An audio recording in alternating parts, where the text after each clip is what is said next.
super late. All right. Hey, that's just how we are. Shit. Yeah, we are like 16 minutes late. My God. My God. Well, half an hour late and then 16 minutes late. This is just, it's right? what is this, like unfashionably late? Yeah.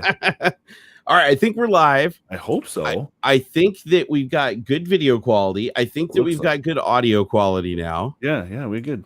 And I think that we're on the internets. And so there's Okay, so we got Elsa in chat. Woo. Hello, Elsa. Welcome. Hello.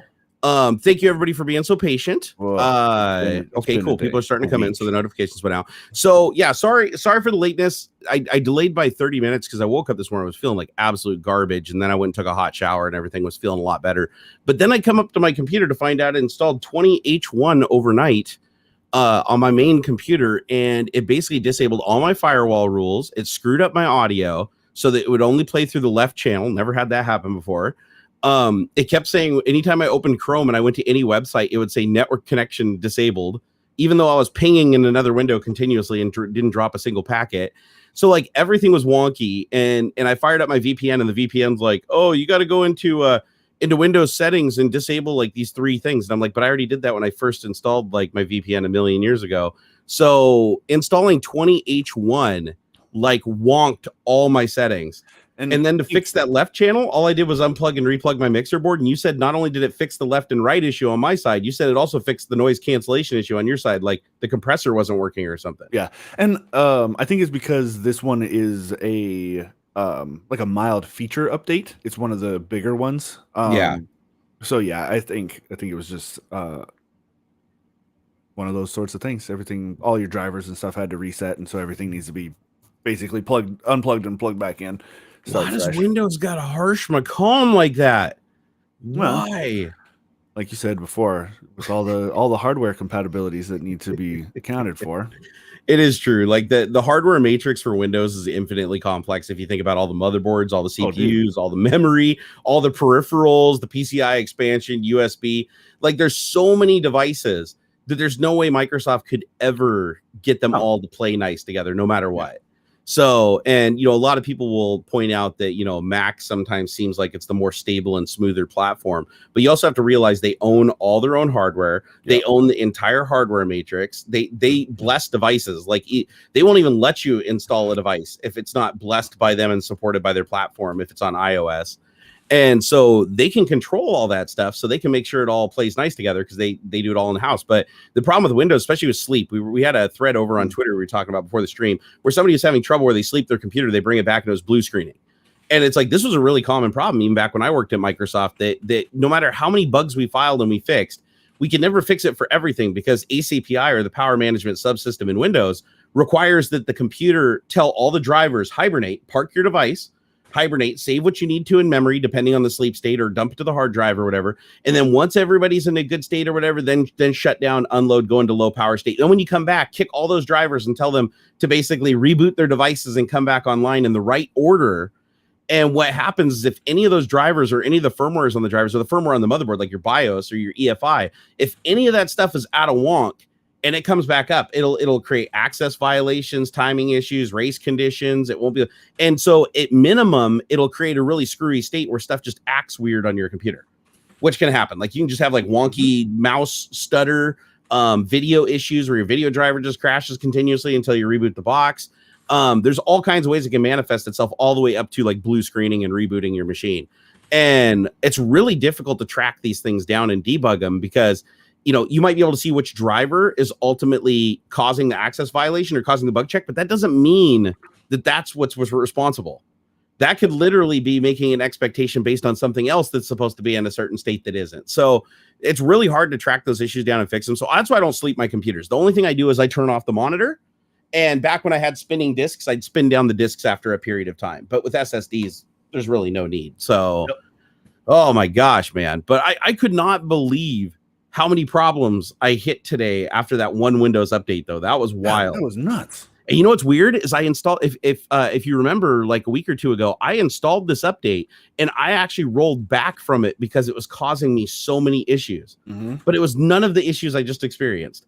So even though it like reinstalled like a week later on its own, and I come up here, I'm like, why is it? First off, I was like, why are all my apps open on the desktop? Because when it reboots after update, it brings everything back. I'm like, why is everything open? Did my computer reboot? Like, what's going on? I didn't get my little message down the bottom said, "Oh, Windows update's complete," like it usually says. So I went into WinVer, and sure enough, it was 20H1. It didn't go to 21, or was it 21H1 or the latest one? The one that I just did was 20H2, I believe. Let me see. What do I got on here? The one coming in October, I think, is 21H1. So, this is 20H2. Big one. That's going to be the big one. The one in October-ish is going to be big because that's when they fully implement WSL2 and all that extra. Yeah. So the build number is 19042. So I think this is the latest one. And last week, the one I had problems with was 20H1, the first side of this. Yeah. And so 20H, if I remember right, 20H2 activates a bunch of crap that was installed in 20H1 that was dormant. So that's probably why I'm having all these networking issues and weird firewall issues, and everything I'm opening is asking for new permission through the firewall. And I'm like, what in the hell is going on? And then the audio stack was all wonked up. But that usually always happens. Anytime I do a Windows update, it changes which device is my primary audio device. It all depends on which driver loads first on boot, So, oh my gosh, so many little problems with Windows. And the funny thing is this is the state of Windows 10, guys. Windows 10. This is the state it's at right now, and Windows 11 is coming out. Usually they polish the turd before the next one comes out. What do you think? I feel like it's not going to be. Again, I'm fully confident Microsoft is taking the Apple approach to Windows. They're going to call it Windows 11 or whatever, but it's really just going to be. It's just going to be a major feature update. It's not. Yeah, I feel like you won't even. Well, kind of like you're not even. I bet that you won't even have to do like a fresh install. It's not going to be a full different version like 7 to 10, which is good. Honestly, I think they're taking the right path with that. It makes it so much easier. They can get more people on to their platform, onto you. Obviously they don't have a problem with that. They have like 95% market share, but still, if they can get, if that's why they push so hard to get everybody on Windows 10 is because they want everybody. I feel like it makes it easier on them. Oh, hugely. If they don't have to support a down level operating system. Yeah, totally, man. Totally. Now, here's the thing, though, that scares me a little with Windows 11 is I agree with you that I think that it's mostly going to be lipstick on the pig. It's going to be UI changes and animations and like the desktop looking and acting different, start menu acting different. I think it's going to be just cosmetic stuff for the most part. And I think a lot of the subsystems have already been done in Windows 10, like the WSL2. They already tested that in Windows 10. The new network stack, we're testing it right now with 20H1 and 20H2. So they've already made all those huge changes that I think are ultimately them testing the water before the Windows 11 thing, right? But the thing I'm worried about revving a major build number, and this is something that has always happened at Microsoft, is anytime you rev a major build number, you cause app compatibility issues, right? Because you're checking the major version number to see if it's an operating system that's compatible with your program. I guess. I feel like there's so many people that create apps that say, is this Windows 10? They don't say, is this Windows 10 or greater? They just say, is this Windows 10? And then you have to get an update for the app that specifically says, is this Windows 10 or Windows 11? I still feel like it's going to be more of like a name change than it is like a fundamental shift to like I don't know exactly. It's a full kernel change, right? From like Windows 7 to Windows 10. It's like it's completely pretty much, yeah. Right? They rewrote a ton of it so that it'd work on ARM. Yeah, so it's low resource consumption and all that. And they reconfigured the driver model too. I don't think it's going to be a full. It's not a new version of Windows. I would be very surprised. I agree. It's more just a name change and a feature update. Like this. One of the cool things that this May update just did was put all your third-party drivers into its own isolated folder away from the Windows, like official Windows drivers and stuff. And for compatibility issues, if anything weird, wonky breaks or whatever, I think also for like security, things like that. I don't think it's not going to be a full version of Windows. I agree with you, but they will rev the major build number. If they call it Windows 11, then the major build number reported by the operating system when you call WinVer and you call get Windows version EX or whatever, it's going to return back Windows 11 is the major build number. And this is going to cause compatibility issues. It always does. This is nothing new. Even when they went from Windows 8 to Windows 10, even though they were fundamentally the same operating system, Windows 8.1 and Windows 10, there's not as much change as people think between them. There'll probably be more change between Windows 10 and Windows 11 than there was between 8.1 and 10, right? Oh, so okay. but the thing that I'm worried about is not just the app compatibility issue from lazy developers that just check, is this Windows 10? Because Windows 10 has a lot of features like DirectX 12, for instance, that aren't supported on the down level operating system. So games will check specifically, are you Windows 10 before running? So then those could potentially fail if they don't say Windows 10 or greater. So then you'll have to get patches for those. The other problem that you're going to run into by revving the major build number to like 11 is you're going to have companies making software that's proprietary to Windows 11. Like their version check is going to be Windows 11. And then that's not going to work on Windows 10, even though all the features are there and the software should by all accounts work fine on Windows 10. So this is why Microsoft is very, they try to be careful about revving a major build number, because there's implications that come along with this. And I feel like it's really rushed. I almost feel like this was not supposed to be Windows 11 like 6 months or a year ago. Because even talking to my sources inside of Microsoft, none of them tipped me off and said, Windows 11 is on the way. And they would have known internally, right? They would have seen the major build number go up. And I think what's happening is this is Microsoft just responding to Big Sur. And they're like, this was supposed to be just a bunch of feature work on Windows 10. And then they're like, oh, God, Big Sur is Mac OS 11. We need to have Windows 11 now. Otherwise, people are going to think we're the smaller number. Did they actually?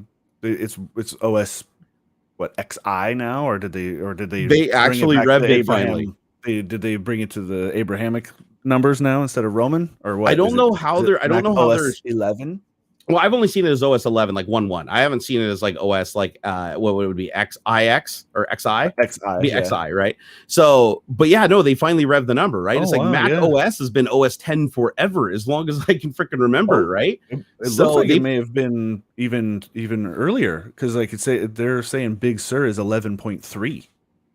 So they may have rolled. Really? They may have rolled out of X a couple revisions ago.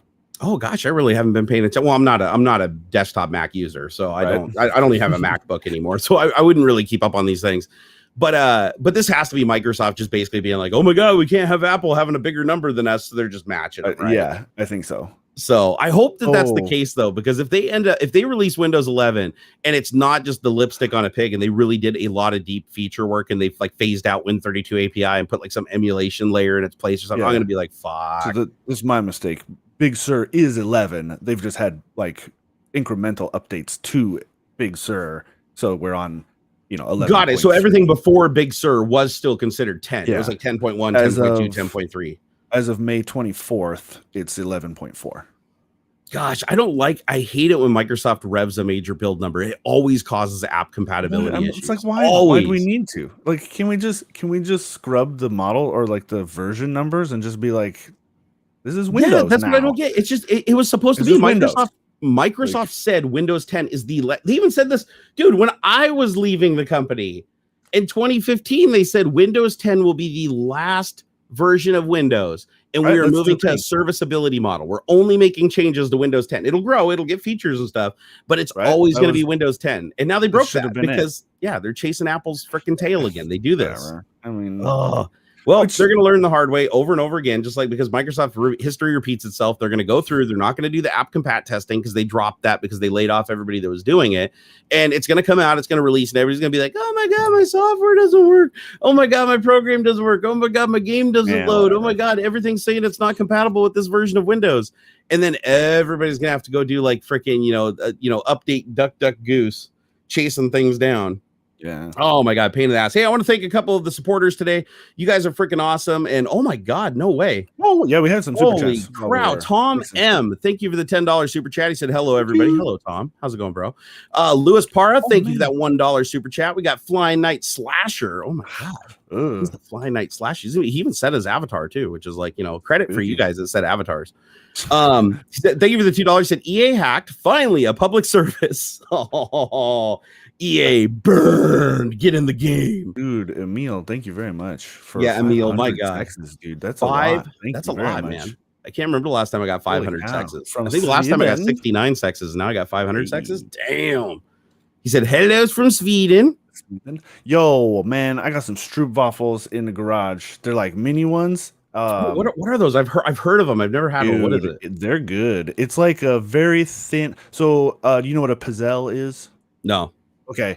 You think a fat person like me would know what pastries and shit are, but I don't. So a pizzelle is a very thin, crisp It's Italian waffle. Stroopwafel is very similar. You take that similar sort of concept of a very thin, crisp waffle, but then they layer caramel in between two of them, and it's like they're usually about 3-inch. It's like a 3-inch circle. It's a cookie.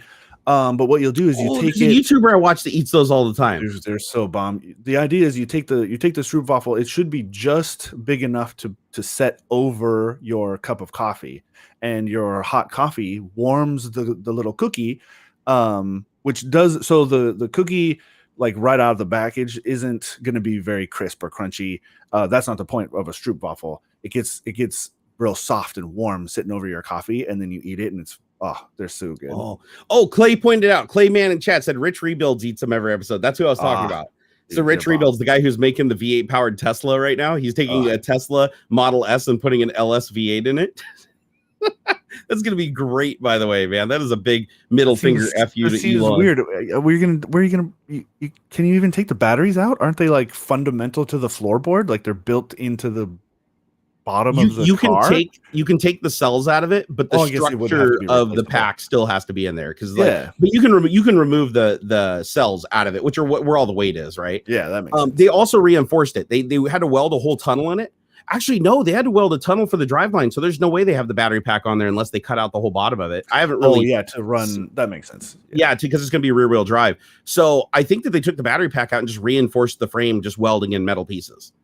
So it'll be interesting to see how it turns out, though, because what he's going to do is in the end, it's going to look like a bone stock Tesla, but it's just going to have an exhaust pipe coming out. But it's not even coming out the back. It comes out behind the bumper and then shoots straight down so you can't see it. So when it's pulling up, you're just going to hear blah, blah, blah, blah, blah, brum, brum, like, air blowing out from under the car and stuff. Dude, it's going to be so funny watching the videos of him going to Tesla meets and stuff. Oh, God.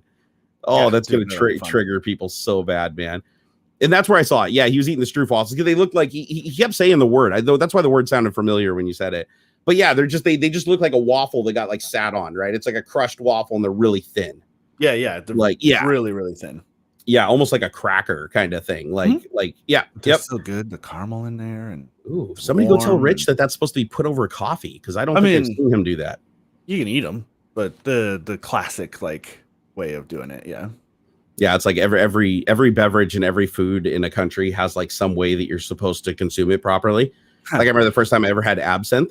It's like no, you don't just drink absinthe. You got to put like the little spoon on there with the little brick of sugar and then caramelize the sugar, by dipping it in and lighting it on fire and letting it drip into the absinthe. And then it completely changes the flavor. Like absinthe does not taste even remotely the same once you burn the cube of sugar into it. But, it's like one time I just walked in, my friend had some absinthe. I just poured it in a cup and shot it. And he's like, "What are you doing?" I was like, what? It's liquid. You drink it. Oh my gosh. Rituals, right? Hey, what's up, Miss Liz? Oh, wait.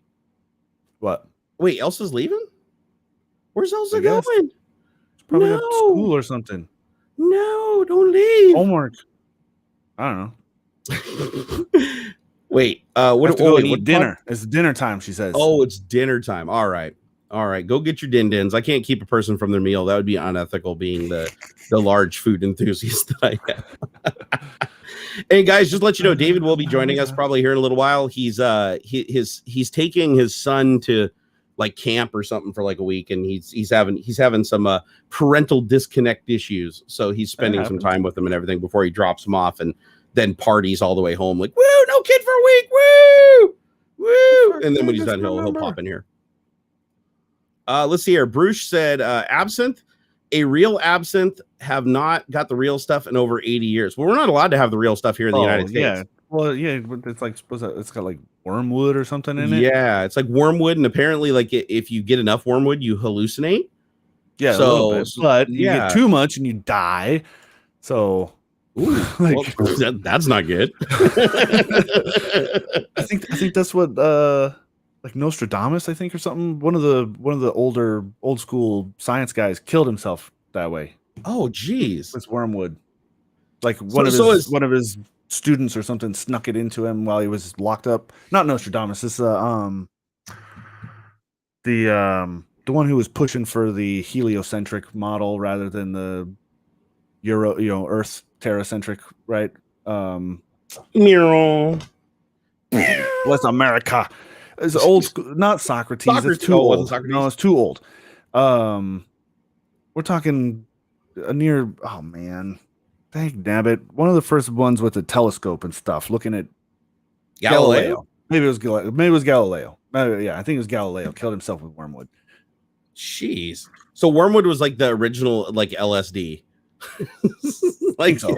Well, like I mean, all the creative genius types just got ripped on it, and we're like looking into the heavens like, oh man, eventually that's a big burning ball of gas.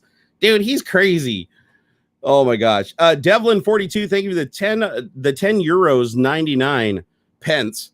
He said, for the love of our national treasure, Stroopwafels. Dude, they're so good. Are they like where do you get them here? Like, do they have them at the store, or do you have to go, like Whole Foods and wear a turtleneck to buy it? Or? I've gotten stacks at Costco. I've seen like individual boxes with maybe like 5 or 10 of them at Fred Meyer. Ooh, are they really expensive? Usually, like the stuff I mean, really expensive. In line with what you'd expect for like a fancy cookie, you know. Nothing outrageous. It's not like $30 a box or something. No. Like the bag. I think the bag of miniature ones that I got was like $15 or something for a bunch of them. It's like a couple pound bag or something. They're reasonably priced. Yeah, you can. Forgot to. I'm sending out the link. Let everybody know I'm live now because they're probably all wondering like where the hell we were. Oh, I did the same. Yeah. That's like because I was telling everybody it was at 10 and then it was at 10:30 and then it was like 10:45 right. And he's like, screw this, I can go watch Linus or something. It's funny, I do get people that do that though, that like get so mad and so frustrated like over nothing. Then they'll like message me and just be like, you know what, you're never on time, I'm never watching your show ever again. It's like, oh my god, like right. Dude, it's just a live stream. Like yeah. It's like you know, I guess I'm flattered that it means that much to you, but at the same time, it's like just simmer, man. It's fine. Just treat it like, you know, it's like TV and you DVR'd something, right? It's like come back and watch it later. It'll be fine. You'll be all right. All right, let's see. I'm going to send it out to everybody. Make sure I'm on my Discord. I accidentally did that once. I opened up Discord and I was on somebody else's Discord and I'm all like spamming my links. It was like against the rules or whatever. They're like, oh hey. Hey there, Barnacules, that's cool, but you know, could you not put your links here? I'm like, oh my god, dude, I just did like the thing that I get mad at other people for doing. No. Hey, have you seen the trailer for Battlefield 2042? No, I heard a lot of people talking about it, but like I feel like actually this is a good segue into EA talk. I felt like watching it like it was just overwhelming. Like, I feel like they're just stuffing too much stuff into it. It's like literally like wingsuits and hovercrafts and hurricane weather systems that come in and blow everything around and pick it up and slam it around. And it just seemed like a lot was going on like that. And I guess there's supposed to be like 100 plus 120 player mode or something. Oh, it's like, I mean, Battlefield's always had the big maps. COD is always CQC and Battlefield was always long range, big maps and stuff. Yeah no, it's pretty wild though. Like I mean the trailer obviously is more of like a cinematic, right? It's all animated out and everything. I don't know if it's actually done in engine, but my gosh, is just a ton of stuff going on. It seems like one of those games that it's like probably not as bad as Fortnite though. I still don't play Fortnite, and people are like, Fortnite. Why don't you play Fortnite? I don't play Fortnite because it's literally every time I shoot somebody, every single time I'm like first person shooter, run up and start shooting them. They just build a fortress around them. Well, it's like instantaneously, and I can't move that fast. I cannot physically type, and I type fast. I type like 130 words per minute. I cannot building as fast as these guys do. They'll literally be flying through the air, like laying down shed panels while I'm shooting at them, like armor. And I'm like, oh my god, it drives me so nuts. I mean, it drives me so nuts. That's part of why I don't play COD and stuff, is because I can't keep up anymore. I've never been that good, but yeah, I've never been good at first person shooters ever. Like even back in the Wolfenstein 3D, you know, it's like it took me forever to beat the boss in Wolfenstein 3D, and then everybody else that I knew was just like, oh man, it wasn't actually that hard. I'm like, for me it was. I did do pretty well in like the original Battlefield, or no, it was 1942, or I think it was. They had a mod that was really popular called Desert Combat that I loved. Oh, sure. Do you remember Desert Combat where you could launch the missiles and like guide the missiles across the map and hit the other person's base? That's cool though. No, I hadn't heard about that. Yeah, there was these giant missiles. The animations were terrible for it, but there was these giant missiles in desert combat that you could launch that were just like, ICBMs basically. And then you had a camera on the ICBM and you literally guided the missile like past their defense systems and stuff, and then hit their base and like blew up stuff with it. Oh, nice. And it was a lot of fun. The whole time you were playing the game, you just saw these ICBMs just like whipping through the sky back and forth between the bases. And I've never seen a mechanic like that really added back to the game, other than if you count like the Moab or something like that in COD. But I haven't seen another game where it had mechanics for like launching guided missiles across entire maps. And I thought that was always a cool mechanic, and I wish that it would come back, because I thought that was like a really neat tactic. And then you always had people like that would stand. I don't know if you can still do that in Battlefield, because I haven't played in so long, but can you still like stand on the top of like helicopter blades and like fly around standing on top of the helicopter and like sniping people? I've seen video of like planes and stuff. I don't know about like more modern versions though. Yeah, because I remember back in like desert combat, you could literally stand on top of the helicopter, like with the rotor spinning. You could like stand on top of the helicopter and just like fly around with the guy and be a sniper. You could like lay prone on the rotors on the helicopter while it's flying around and just pick people off on the ground and stuff. It was really bad. And then the planes, like they had a big cargo plane that you could fly in the game, and you'd have like 3 people on each wing. And it'd be like flying across the map, and they'd all just be laying prone on the wings, like sniping people on the ground. It was really bad. Like there was a lot of problems with the game, but it was fun. Oh, why am I going all pixelified again? It's okay. It'll clean up. You just gotta let the compression algorithms and the ones and the zeros align with the spatial, I guess water cooled muffler vortex or whatever. This is just me now. This is just me. This is what happened. That's him. You're a Picasso. You're one of a kind, That's sir. How I am now. You're one of a kind. Saw a guy on the ATV airlifted on top of helicopter rotors. Yeah, I mean, there's all kinds of crazy stuff that happens. Actually, they show it's kind of like a throwback to one of the like trick shots that somebody did in Battlefield way back in the day. In the trailer, they show the jet flying up like an F-35 or whatever flying up, and then he jumps out of the cockpit, pulls out a bazooka and shoots another jet coming up at it, and then goes back down, lands in the cockpit, and flies back off. Yeah, I love those kinds of stuff, man.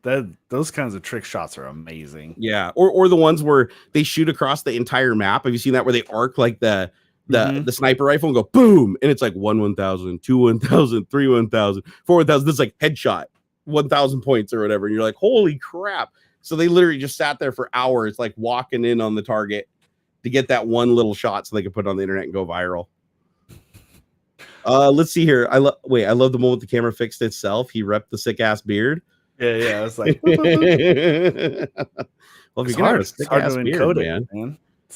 It is. That's probably the problem, dude. You're probably exposing like a massive bug in like MP4 compression or something like that. Like it can't, like the compression algorithm cannot handle much like gray and black together in like one area moving around.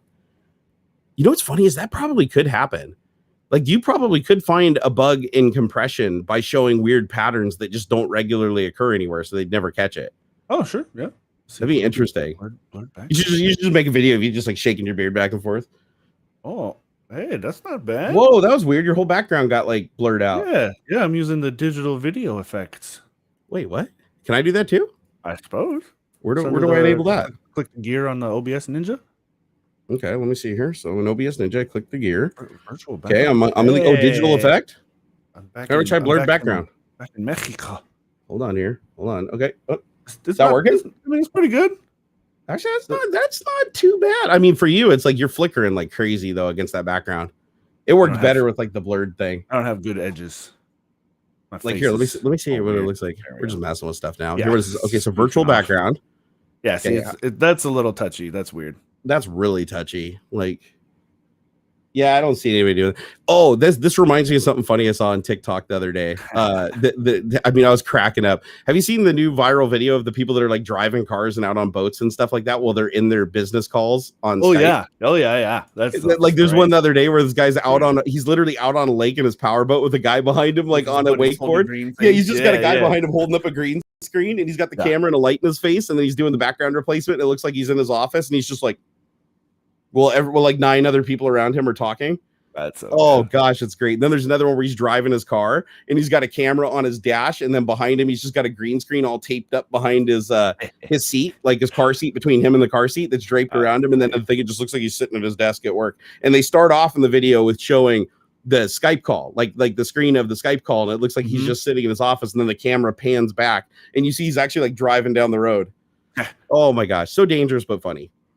The things people do for the internet to get that sweet fame, man. That's sweet fame. Let's see. Well, EA apparently got hacked. I know very little about this. This was a last minute topic that was thrown in by David. Let me show you. Is that the slash dot link you got in here? It's the Vice link, actually. You still have old links. Oh, do I have the old? Where's the new ones? Yeah, under your relevant links there, the slash dot one takes to the limited 5 gig RAM on iPad and the Amazon buying MGM. in the description for the live stream. Oh, really? Yeah. Oops. And I don't have Skype open for some reason. Why did it edit the title, but it didn't edit anything else? Weird. Yeah. So the links. Let me kill those. Oh, you were looking at the links in the video description. I understand now. Sorry, I was out of sync with you there. Yeah. So I skimmed some of this the other day on because of course I'm knee deep in social media all the time, and I guess they actually got like source code for I guess the Frostbite or whatever it is. It's FIFA 21 and the Frostbite engine.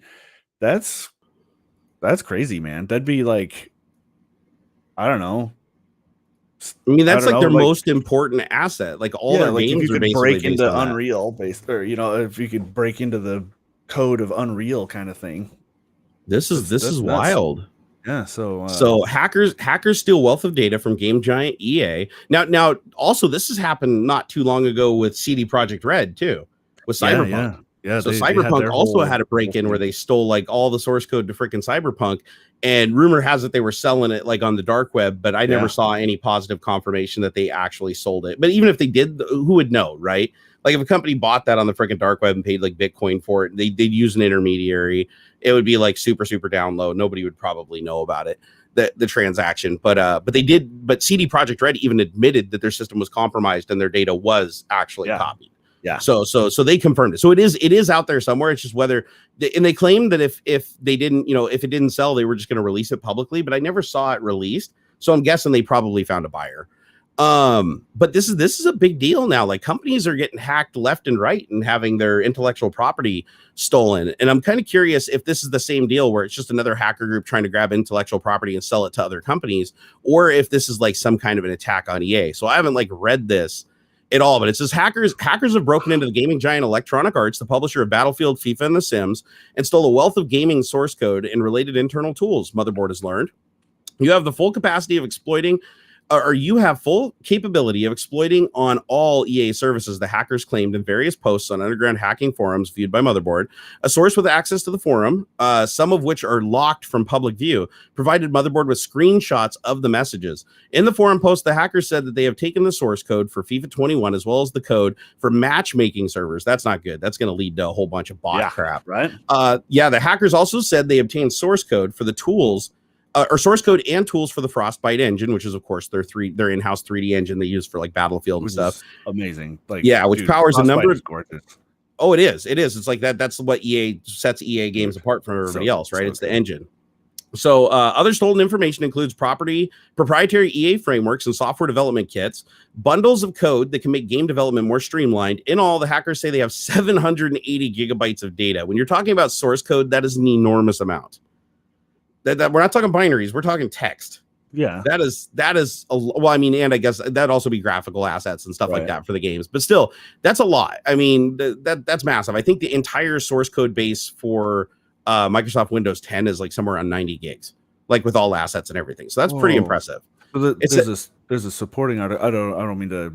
No, go for it. But there's a supporting article in the corner that said more like this, and it kind of explains what they did.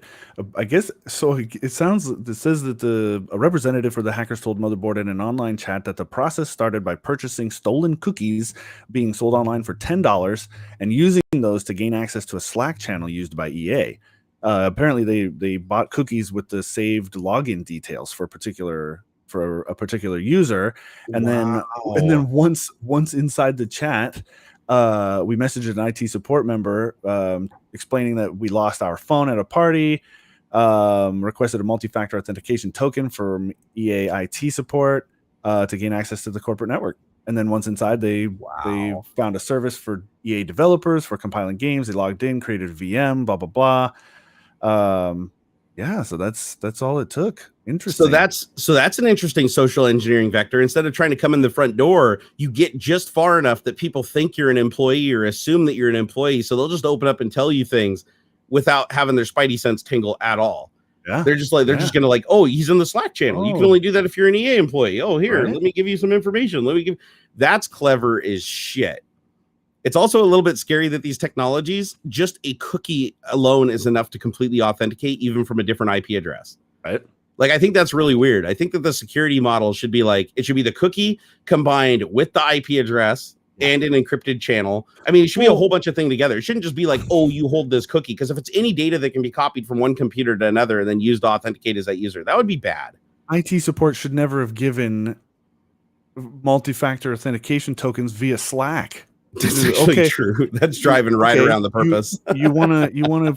Okay, so you lost your phone. Well, first off, I don't give a fuck if you lost your phone. Like, I'm not giving you authentication access just because you lost your phone. Like, you're going to bring your new phone in to the office, and then we'll get you set up that way. Nobody, like, it's dumb that IT support did this through Slack. That's outrageous. Right. Like, okay, we'll send you a link to your corporate email, which you should be able to access from your home PC because you're on Slack right now. So are you using your phone? No, you're probably on a PC. So I'm going to send you the step-by-step to your corporate email. Yeah. And which you can only access if you've authenticated through like the corporate VPN or if you're already if you're in the corporate network, like you're really only as strong as your like weakest employee. Yeah. You really are, because it's like, think about how many times, like I guarantee you this wasn't like the first attempt. Oh, like this wasn't it's like every day. EA, Microsoft, all these companies, there's probably hundreds, if not in some cases thousands of attempts to breach them every single day. And it's just the one that gets through, right? You just got to find that one employee, right? It's an Easter egg hunt. You just keep calling and get a different person, find different office phone numbers. Like, we had training at Microsoft that we got regularly that says if we receive phone calls on our internal phone system, not to trust the extension that they're coming from, because the extension could be spoofed outside the network because of various flaws in that telephone gateway system that they had. And sure enough, we'd get calls all the time from security. 65,000 is the extension of security at Microsoft. And so it'd pop up on your phone, 65,000. You're like, that's an important call. I got to take it, because when it comes to security, it's usually like a credential expiration or something like that. You got to get something updated and fixed. So you answer it and it'll be like, some dude with like, a fucking Indian accent be like, Microsoft security, need your badge number. It'd be like, okay, well, that's okay. We're allowed to give out our badge numbers. There's nothing big with that.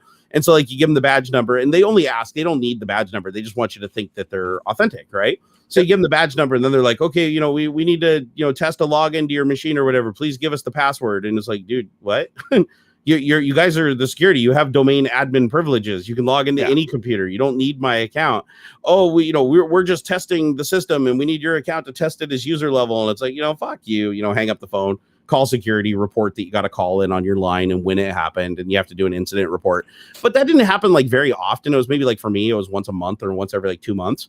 But it did happen. And if you think about it, if I'm one of like 100 and some thousand employees that's getting a call every 2 months, how many calls is that total to just random extensions? Because they're just ham-fisting the phone. Dialing almost. Yeah, exactly. Like, extension 37295. Let's see what that gets us, and they're just hoping that they get a hold of somebody that will let them into the system. And if it's like an intern or something like that, like interns also get really good training for like security and stuff like that. But like even interns can answer phones. And if they answer a phone, like in the shared office space or whatever, and somebody's like, oh yeah, we need the password. And they're like, oh, well, this is security. It says on the phone, it's security. Yeah, or I got an email and it came from security and it has like, the Securitas badge on it or whatever. So here I can use, there's so many different vectors and you just got to find somebody who's just not really thinking straight. Maybe they're a little tired. Maybe they didn't have the proper training. They're only on their first coffee of the day. It's just wild. And that's all it takes. Just the one person. You compromise that one person, you're in. You can start installing back doors, accessing network resources, using that privilege to get more privileges. Because again, if you can break into somebody's computer, even if they're a low-level employee, you can use them to email other people to get given access to resources and stuff. And they're going to consider giving you that access because you're a trusted Microsoft employee that signed an NDA, because we all do, right? They're going to let, they're going to be like, oh, okay, I can give you access to that share for a little bit. No big deal. Oh, I can move those things over to that share and give you access. We did that all the time for private symbols. Private symbols you do not want leaking. Private symbols contain like all the like the source code basically and the alignment to the binaries so that you can see exactly what's going on. It makes debugging and white box testing really, really easy. So you don't want to leak private symbols for stuff like that, but private symbols were needed for debugging. So if a tester, a contracted tester that worked for a different company but was contracted by Microsoft would say, hey, could you throw the symbols up on a server? You would. You wouldn't think about it. You just throw it up on a server and they'd have access to it for the debugging on the internal network. What if that computer's compromised? What if that person has their computer connected to like their home VPN, or they have their computer connected to some freaking, server that installed malware on it? It's like there could be an external connection coming in, and then everything you give them access to, you're also giving the attacker access to. So a lot of it is just a waiting game, really. There's a ton of backdoors everywhere. And as long as you give your employees access, and the other thing too is like companies like Microsoft, I'm surprised they don't get hacked more than they do, because every employee at Microsoft has like a crazy amount of access to corporate resources and network. I had access to not only the source code to Windows, I had access to like games for like Turn 10 Studios and Forza, and I had all the source code for Office and the kernel for the Xbox before they merged with Windows 10. I had access to all that stuff. I didn't need access to that stuff. I wasn't doing anything with those projects, but they just gave blanket level access to SDETs.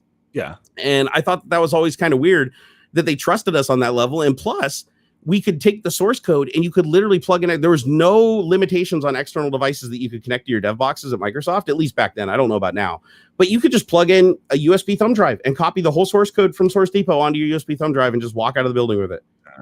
Like there was nothing to stop you. There was nobody got alerted. You'd think like you plug in like a USB storage device, it would probably like alert somebody like, why is this person using like an unapproved, unsecure? No, none of that. They didn't check none of that shit. As a matter of fact, you could disable group policy on the computer and it would still give you access to the corporate network. So you could literally just block the service from running, and then they couldn't put any policies or security on your computer, even remotely access your computer if they wanted to, and you'd still have full access to all the resources on the network. So it doesn't shock me at all that these companies are getting knocked over left and right and having all their intellectual property stolen, honestly. Let's see, back to the EA thing though. It says, let's see here. Do you, so EA released a thing, said, do you work at EA? Do you know anything about this breach? We'd love to hear from you. Using non-work phone or computer, you can contact this Joseph Cox guy. So they're literally soliciting information. Oh, they do that a lot for these sorts of things. Okay. Yeah. That's pretty common. So EA confirmed the motherboard that it has suffered a data breach, and that information listed by the hackers was the data that was stolen. So there is proof of life here. Yep. We are investigating a recent incident of intrusion into our network where a limited amount. They're going to say that no matter what. They fucking. Oh, it's not everything. They're not inaccurate. Limited amount, my ass though. If you lose your gaming engine, like if you lose the source code to your gaming engine, they got everything. The keys to the kingdom. Yeah, I don't know. I feel like it's not like you're gonna suddenly see more hackers or crazy bots and stuff, really. I mean, you might find interesting exploits and stuff here and there, but since this happened, they've probably already pushed an update to all of their games to where if you don't have this special verification code from that we just put in there, then you're out. I'm sure they've marked it somehow that where, okay, all right, everybody, here's the version of the engine that got stolen. We push an update real fast that makes it different. And so if you don't have the special new, stamp on your wrist, then it's not going to work. Oh, I don't think they're worried about like them building like one-off versions of games and stuff like that, because I don't really see any profit in that, honestly, especially in games that are predominantly multiplayer. I think what they're more worried about is just the white boxing aspect of it, which is they can look at the source code and figure out where vulnerabilities are and legitimately exploit those vulnerabilities, right? That's why you always want a hacker to black box it. You want them to have to fuzz it and attack it from different vectors to find weaknesses, because that takes a lot more time. When you can look at the source code as a talented developer, you can look through and go, oh, they're using an API that's on my list of deprecated APIs because it has a security vulnerability. Is there a way that I can utilize that to my advantage, since they're still calling that deprecated unsecure API? And so when you look at the source code, it's a lot easier for you to just like basically just zoom in on stuff really quickly and exploit it. And it doesn't give the company very much time to respond and fix the hole, Whereas if it's people that are like black boxing it, right, they got to find the exploit, which takes a long time. And then as they're testing to find the exploit, they may inadvertently tip the company off to what they're trying to do. And the company could patch it before they could ever do it. But with the source code, they could literally make an attack, test it, and everything. Hey, look at this little dirty bastard. Show up. I feel like I'm like, gosh. Are you a redhead now, David? I'm parachuting in. No, I think it's the red lights. Oh, I'm like, dude, you just became a ginger. That's just random. I'm a secret ginger. Become bald. What's CBS doing to you, man? That's it. What network do you work for now? I think I think they're saying that Clarice is maybe done. That they may have canceled it. Yeah. Apparently MGM and one of the other networks are like fighting over Amazon. I swear that was it Amazon? Amazon bought either has bought or is in process of buying MGM. Oh yeah. I don't know if that's the deal though. I think it's just like they have this weird system now where, you know, that's not that weird actually, but it's like, okay, so CBS is making the show with MGM and then they buy it for 1 point something, whatever it is per episode. Right. But if they sell it to another studio, they want 3 point something for it. Right. Oh, wow. So it's one of those like, what is it? That multi levels, the multi, whatever it is. Oh, sure. There's those companies that have all different. They've got their fingers in every pie. I feel like the attention span of people has just gone into the toilet throughout COVID. It's like I see a million new shows like every day. When I open like Netflix and Hulu, it's like 15 new shows today, and it's like none of them last. I can't keep track. I can't keep track. And that's totally Netflix. Netflix is ruining things. That's my doorbell. That's cool. All right. Werewolf. I was like, that was creepy as hell, dude. I was like, that's it. Yeah, I'm just an old guy who lives in his basement, and I've got like an Addams Family doorbell. There's nothing weird about that. Hey, your voices sound a little rough there, David. What were you doing? Do you want to know what I was doing? Yeah, were you crying your eyes out because your son's going away for a couple days or whatever? No, I was screaming at him. Oh, I mean, that's what I did. Lost it. I lost it, not even like foaming at the mouth, angry. You literally sound like you've been like screaming at a football game, drunken for like 3 hours. We had this agreement. We've had this agreement on many different things, and it gets broken every time. But the agreement was that he was going to help me out with this. I was doing some renovating upstairs, and the agreement was that he was going to help me out, and then he wanted to stop and go play his games. I said, great. So you go play the games. You're one floor below. Just keep an ear out, and if I need you, I'll give you a shout. And I shouted, and I shouted, and I shouted, and then I screamed.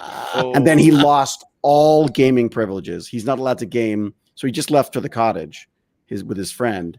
And but there's no, like, they're not allowed any games there either. So he's like, man, it's like it truly is an addiction. Like it's like, yeah, man, it's gonna get a little bit more, just a little bit more before, you know, it's okay. He won't yell at me just yet.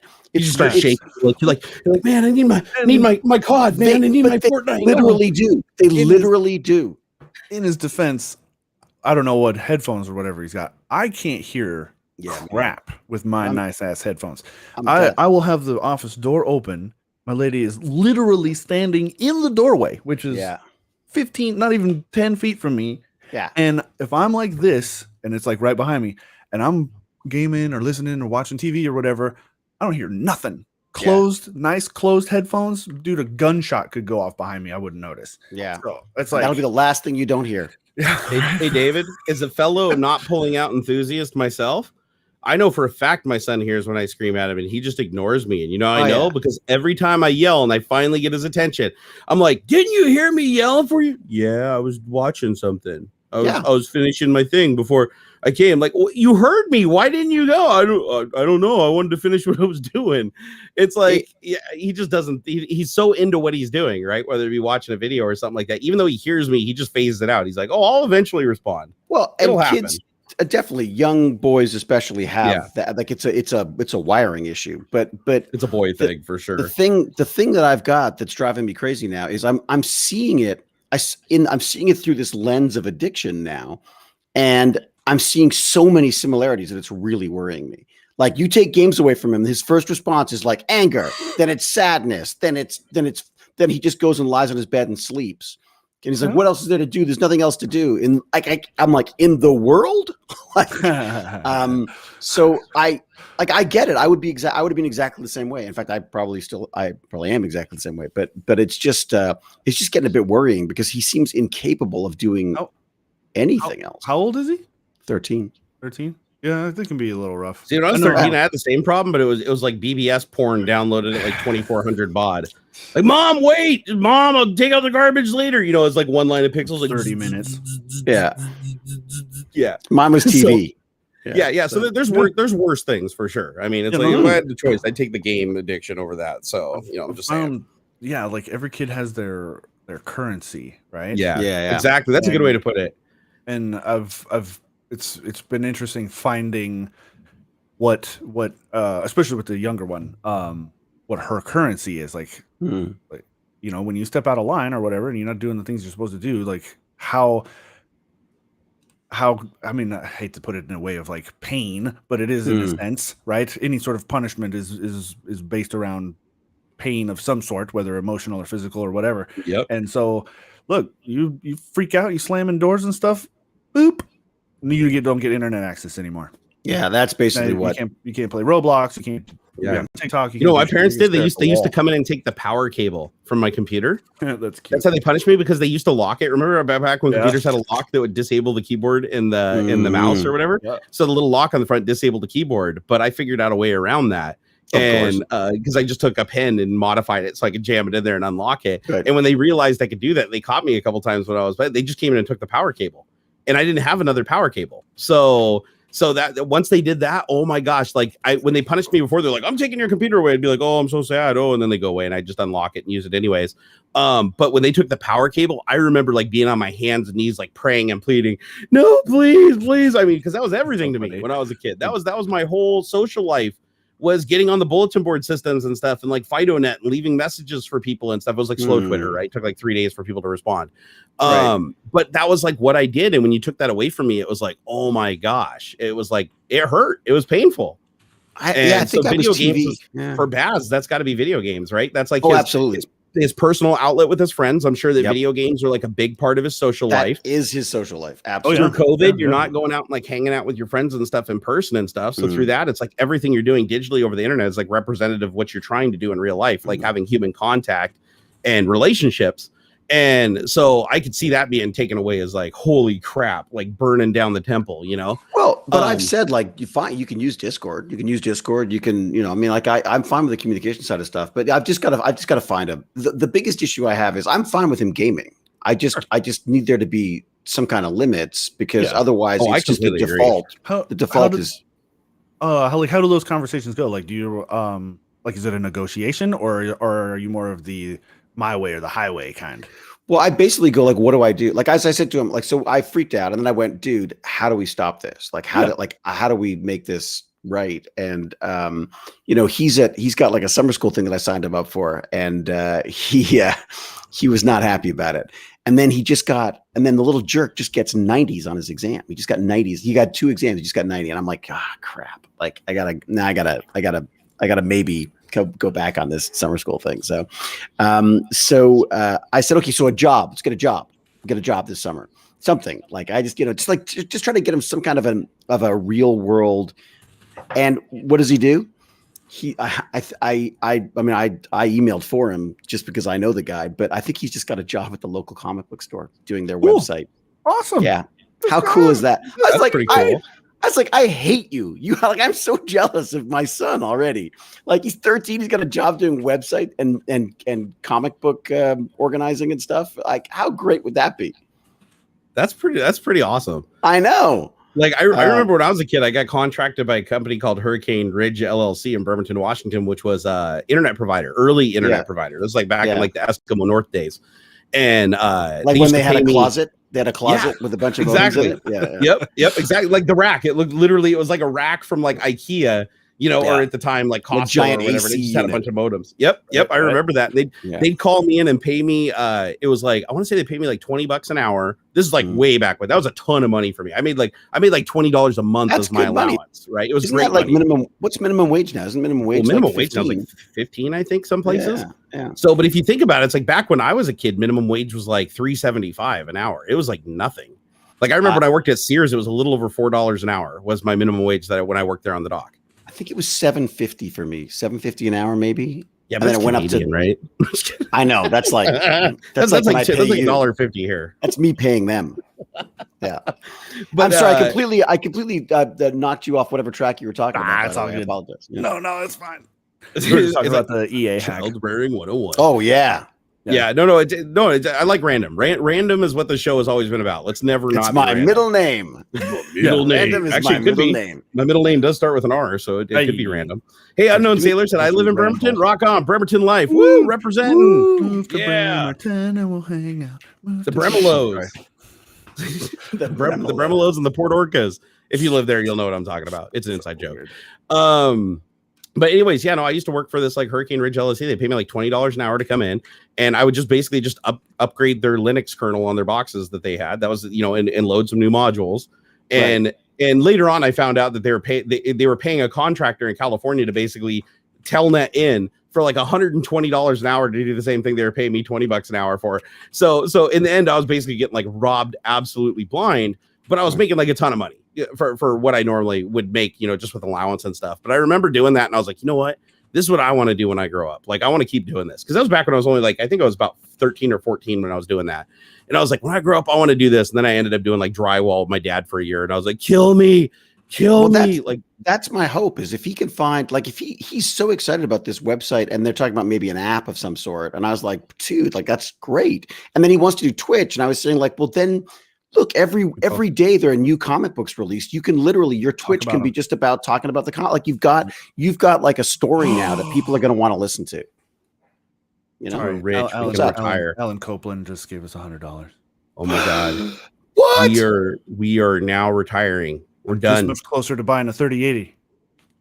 This much closer to paying half the taxes on a 3080. We're waiting, right? I mean, you guys There's no point in buying now, right? You guys know I don't have to pay scalper prices. That's actually true. Computer parts. Get out of here. You got that inside track, brother. That's why we're friends. I'm looking at well, I won't say how much I could pay for it. Hey, I know a guy at Nvidia.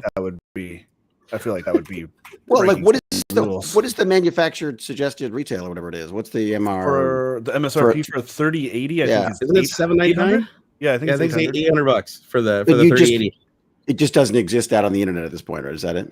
Right. No, but you know what they're going for, like on eBay and stuff. Last time I checked, it should be 700 actually. That's insane. Apparently, I've seen them sell for like $1,600 to $1,800. Oh yeah, on eBay nuts.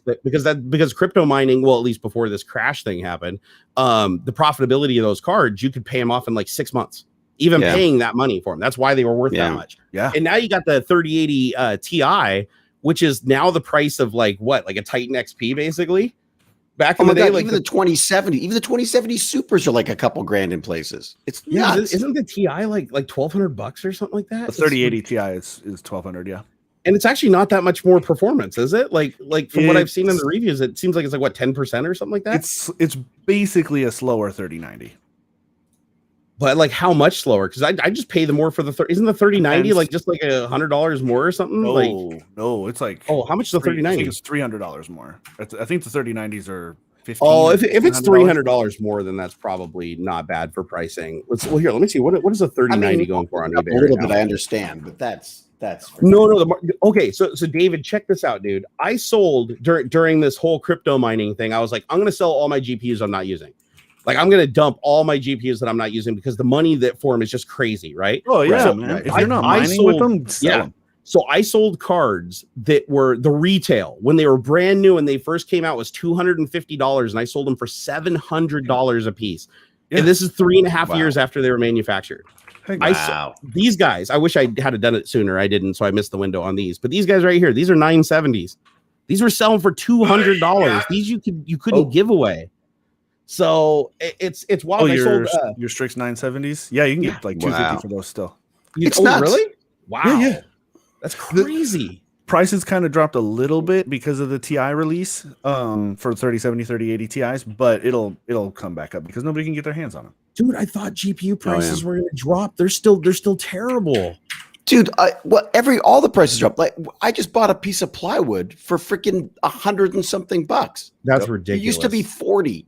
Yeah. I have a GTX 1070, a mini one, shorty guy. Yeah. They're going for over $400. That's wild. I sold those 20. Remember the 2080s I had, the supers? Yeah. The 2080 supers used, right? They weren't new. I had the boxes, but they were used.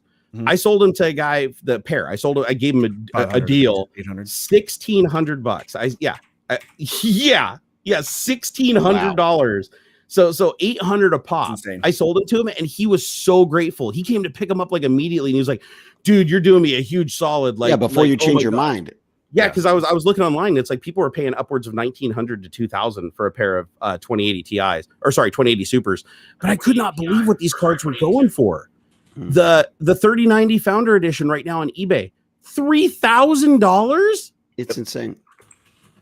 It's insane. And yet I got a little laptop with a 2070 Super in it, which admittedly is not the same as a 20 Super, I know, but 2070 Super. But I got that for I think it was like about $2,000 for a nice, top of the line from last year laptop, but no one wants them, right? Because no one's going to be mining crypto with a laptop, right? Yeah, that's just it. Laptops are still pretty reasonably priced because people don't want to mine on them. I think I have a 980 in the laptop that I have. Well, the problem is though, is they when you mine crypto at 100%, they usually thermally throttle. Like the laptops just aren't good at dissipating that continuous heat forever. Oh my God, this is like a hand warmer or a lap warmer or just a room warmer. Yeah, because I have a Razer. I have a Razer Blade Pro 17, and it's a full metal chassis. It basically is a ripoff of the old 17-inch MacBook Pro. They're beautiful, absolutely beautiful machines. It is a really good one. But the bottom of it gets so hot that it physically burns you. You have to have a blanket. Like the Macs used to do that. The Macs used to do that all the time. No. I had a Mac Pro 17. They got hot. God. This is not hot. This is like physically send you to the hospital if you kept your hand on it for a minute. Like it will burn you. And I don't understand. It was the Razer. This is a Razer Blade Pro 17. Yeah, I'm so old. I write things down now. I have to. I forget. It's not even an age thing. Yeah. So check this out. I'm on eBay right now looking at GPUs, completed listings. So these aren't what people are asking for them. These are what people are getting for them. RTX 3090 for the Win 3 Ultra 24 gigabyte EVGA card, $3,095. Okay, these are just ended yesterday. These just ended yesterday. Wow. GeForce RTX 3090 Founders Editions, which the Founder Editions are the cheapest cards, right? Oh, are they? $2,900. The MSRP on I had no idea $1,600. I've seen them as so expensive. I just assumed they were like some kind of collector's item or something. This is ridiculous. Okay, what is a here? Let me just see what a 3080 Ti is going for, because those just came out, right? So there's already people scalping them. Okay, so you can get a 3080 Ti for the cheap price, which, by the way, this isn't even ended. This auction ends today. No, sorry, it did just end. It just ended. $2,076 with 11 bids. $2,000 for what is that? A $1,200 card? $1,100 card? That's insane. It's insane. Like, no wonder. I mean, it's like I should just buy a couple on my credit card. Well, or buy the ready-made systems. I mean, they've got that's happening quite a lot. It is actually. Yep. HP and Dell will have interesting sales or deals for PCs with 1660s or 2060s or whatever, and people will buy them, pull the graphics cards, sell the system without the card, and then also sell the card. Okay, so I Buy Power is selling an RTX 3070 system for $1969. Yeah, and that's got the AMD 7. That's got 16 gigs. I mean, I don't know when it'll arrive. Yeah, so 3070s sell for right now. 3070s are going between $1,200 and $1,400 new. And that's the trouble though. Is if you go with one of the more enthusiast focused system integrators, you're going to be waiting 3 months. That's my concern. The lead times for basically everybody except for HP, Dell, Lenovo, the big guys. It's insane. It's insane. Oh, by the way, lead time. Well, they have a 3090 system. You guys, I got to halt you because I just realized we freaked the shit out over that $100 tip. We never even said who it came from. Oh my God! What? right. What? we You guys are bad people. we flipped the hell out because it was so big. We were like, oh my God, we're gonna retire. We never even thanked Mr. my Alan God. Copeland. Biggest, that is just a massive, beyond generous tip, my friend, dude. Thank you for the tip. The American singer, songwriter, composer, and conductor. That is going to keep Weaver them Copeland. No. Weaver Copeland. No. That's going to keep them in mac and cheese for a long time. These guys are also, yeah. Seriously, Alan, thank you so much. Also, thank you to Johnny Winter for the 50 Danish kroners. We always love getting our Danish kroners. Johnny Winter. He said, when I was working as an electrician, I had a customer who had 5 kids. He wanted a circuit breaker for each kid's room. That's one way of controlling your kids. Smart. That's clever. Because that's how North Korea works. Breakers. That's what North Korea does. That's it's literally how North Korea works. North Korea will give out electricity for certain periods of time. Get this. They used to, this is from my, so they physically loan you like a breaker and you have to install it and turn it on and they take it away. No, they're like, oh, it's a holiday. So we're going to give your town electricity this month or whatever. And this is from my Darknet Diaries guide, but they were finding people, like people were like smuggling in DVDs like of movies and stuff to watch that they're not allowed to watch because they're not allowed to watch that, and so they'd like randomly give people power, and then so you got power, you'd be like, woohoo, we can watch the movie, we can watch the end of Titanic, and they put it in the thing. They start playing the movie, and then the power goes out, and then the police come by and start opening up all the DVDs because they can't get the DVDs out of the machine. That's how they used to catch people. Wow. Isn't that freaking wild? Clever as shit. That is that is so clever because it's a lot harder to hide a big DVD machine and disconnect it and everything in time than just grabbing it and put it in a case and hiding it. It's like, what are you at the word camp for? Up. Like, or they turn off the power and they see like 3 windows are still lit because people have like portable generators or somebody like smuggled in like a UPS battery backup or something. Well, now they smuggle in. There's actually a charity that sounds really cool called Flash Drives for Freedom, which they basically smuggle these flash drives in, whether they're blank or they've got a ton of Friends episodes or something on it, and they'll smuggle them into North Korea. And the hope is that they get enough people converted. And they're saying like they don't expect a people's revolution, but they're hoping that the military will stage a coup, because at least you can negotiate with the military. You can't negotiate with a crazy guy who thinks he's God, right? So yeah, or in their case, they like the majority believe he's a god. Because again, if you're raised to believe somebody's a god and you're told they're a god, you're never going to question it, right? They were saying the word love doesn't exist unless it's directed towards the supreme leader. You don't love your kid, you don't love your parent, you only love the supreme leader. That's so like crazy. You see your kid and you're like, I love my God. I really love my God. Yeah. Like, isn't that wild? Like, I don't know how much crazy. I never know how much is propaganda here, but I mean, right. Like how much of that is our perception or people telling us, so it's this way. Well, you should listen to that Darknet Diaries, because it's got an interview with a woman who escaped, and she escaped basically because she was starving.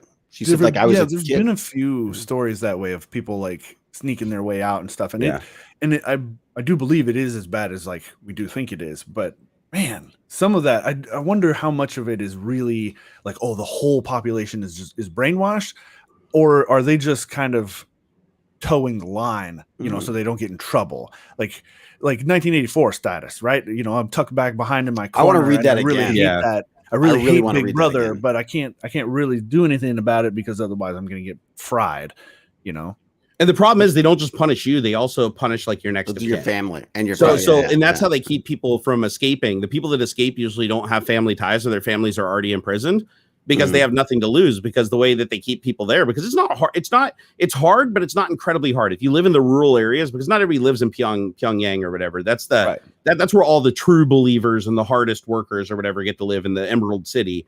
But the people that live on the outskirts out in the rural areas and stuff, it's like, even though there is a military presence out there and there's a military, it's not so much that you couldn't just like book it and go swim across the river, like, or run into the DMZ. Yeah, it's not a big river. It's just they're they don't leave because they know that if they leave, their family's basically going to be executed. Like anybody left behind that has a tie to them, it doesn't even matter if it's like a second cousin. Like they leave, they will find your next of kin. Well, and they've been told that the rest of the world is worse. Yeah, I mean, they've literally been told that the rest of the world is worse. What do you think? What do you think it's like for them when they even if they're not like 5 a believer? minutes. Oh Oh my god! Sorry, I'm so sorry. I'm dropping in. That's it. It's all right. It's okay. It's okay, man. You made it. You made an appearance, and that's all. I'm jonesing, man. I'm jonesing from my tech time. So what do you think it's like leaving a place like North Korea? Even if you don't believe, let's say you stopped believing, you don't believe he's God. You just want to get out of there. You know it's a torturous place. You hate it, and you get out of there. But you've never seen the outside world. Like you just are like at your wits' end, and you just leave, and then you walk into a place and you like realize, whoa, freedom. Whoa, like cars that weren't made like in the 70s. Whoa, buildings that have power all the time. Like that's gonna seem like us, like going to like we leave America and we find that there's a place where you don't pay taxes, everybody gets a free house and a Ferrari, and you basically just can do anything you want. Nobody ever has to work a day in their life and everything's perfect. Like, how would you process that? Well, this woman who he was interviewing on this Darknet Diaries thing was saying that she was asked what her favorite color was, and she didn't know what to say because it had never occurred to her the only favorite color was red because that was the color of revolution. Sure. Isn't that wild? Like, you don't have a favorite color? Like, because you're not allowed a favorite color? Like, apparently, So you say, why don't people leave? I think it's, yes, partially fear, but also if you haven't got that education, if you truly don't get any information, like they don't have an internet, they have an intranet. Right. They have their own operating system. They don't their even own run operating. Windows. What's it called? Like the Red Star or something or another. Like it's it's amazing to me that you hack North Korea by flinging flash drives across the border. Yeah. I mean, it's the only way to penetrate their network. The other thing that apparently they're doing now is because they've had so many sanctions, they've started hacking, and they're the only nation state that hacks for money. Yeah. They will literally try to break into banks and stuff to pay for stuff. Yeah, it's like no matter how much you sanction that country, they still go because they just send so many of their people to other countries to be laborers and work and do manual labor too. Like that was a big thing in Russia. They just send a bunch of North Koreans to Russia and they go and log and do manual labor and mine and stuff. And if anybody comes and tries to talk to them, they just basically like run away and hide. And it's because Russia gives them a work contract. And to come in and actually make money, and they send all that money back home. And the only people that get to leave North Korea to go work in these areas, like these remote areas, they won't let them work in the cities. But the reason they go work in these remote areas is because they keep their wife and kids, right? So that they know that they'll come back, and they won't defect. And it's like, oh my gosh, that's crazy. My God, really? Woo, Michael Fernald just tipped $99.99 because he didn't want to one up Alan. He wanted to just like fly in under the radar there. Cheers, Jim. Holy moly! Next one's gonna be 98.98, and then wait a second. Cheers. Does that mean 99, does that mean he's drunk when he says cheers like that? Is that like that? Yeah, no. I heard there's a country where people say cheers, and it's like a greeting and a way of like saying goodbye or acknowledging things. Cheers, jolly good. Cheers. Mate. Now, Mr. Bond, I expect you to die. So, David, since you got to get out of here, what is your day like? What's it going to look like? Like, why don't you tell all us plebs what a day in the life of the Mr. Hewlett is like? Yeah, it's so exciting. I'm going to go talk to my old friends who have moved to chat earlier because one of them is actually in England shooting a series. He's the director producer of this series that which is actually a William Gibson series. So it's the guy who did Neuromancer, and they've got this. It sounds really cool. And one of the Nolan brothers is involved as well, which is kind of fun. So he's doing that. So we've had to move it earlier because he's on UK time. So I'm going to go chat with them, and then I've started this freaking this bathroom renovation, and I'm just my God, I just don't have those skills. I said to Jane, I said, I don't know why I bother measuring stuff because I measure it and I painstakingly go over everything. I might as well just eyeballed it because whenever I cut it, it's like completely off for some reason. So, that is my world right now. So you're gonna go talk to your friends. So I'm happy to hear you have friends, though. Like, I mean, that's good. I was worried about you a little there, David. They're virtual. Well, no, virtual friends are real friends now, David. Like, I don't know what to do now because my kid's gone. No. So and then my wife's invited someone over for dinner. I was like, our first night together without the kid, and you invited friends over. Great. That's just. I don't want to be alone with you. That's it. That's what I'm thinking. Don't leave me alone with them. That's exactly what I'm thinking. Please, you can't leave me. That's hilarious. How long's Baz gone for? He's gone for a week. Like a full week. Like a full 7 days, huh? That is the longest I'm so embarrassed to say this. He's 13 years old. That's the longest he's ever been away. That doesn't surprise me, actually. I've never not seen him for 7 days. Wow. Ever. Wow, really? Actually, he's an actor. That's pretty crazy. Yeah, like that's you'd think I shouldn't say that. I shouldn't say that. When he was like a baby, but he was like, he's like a little blob, but didn't say anything. That doesn't count. Okay, yeah, no, that's fair. Yeah. That's fair. As long as they can't remember, then it's not abandonment.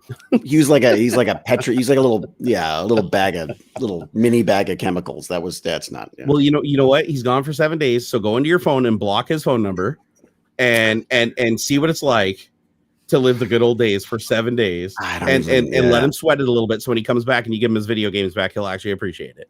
Well, they've started to open up too a little bit here, so there's possibility that we may actually end up like on a patio having a meeting or something. Although I to be honest, I'm not there yet. So I'll tell you what. Now that we're all vaccinated up and everything in the world is like slowly starting to open back up. When everything's like back to full tilt, I'm gonna head up your way at some point.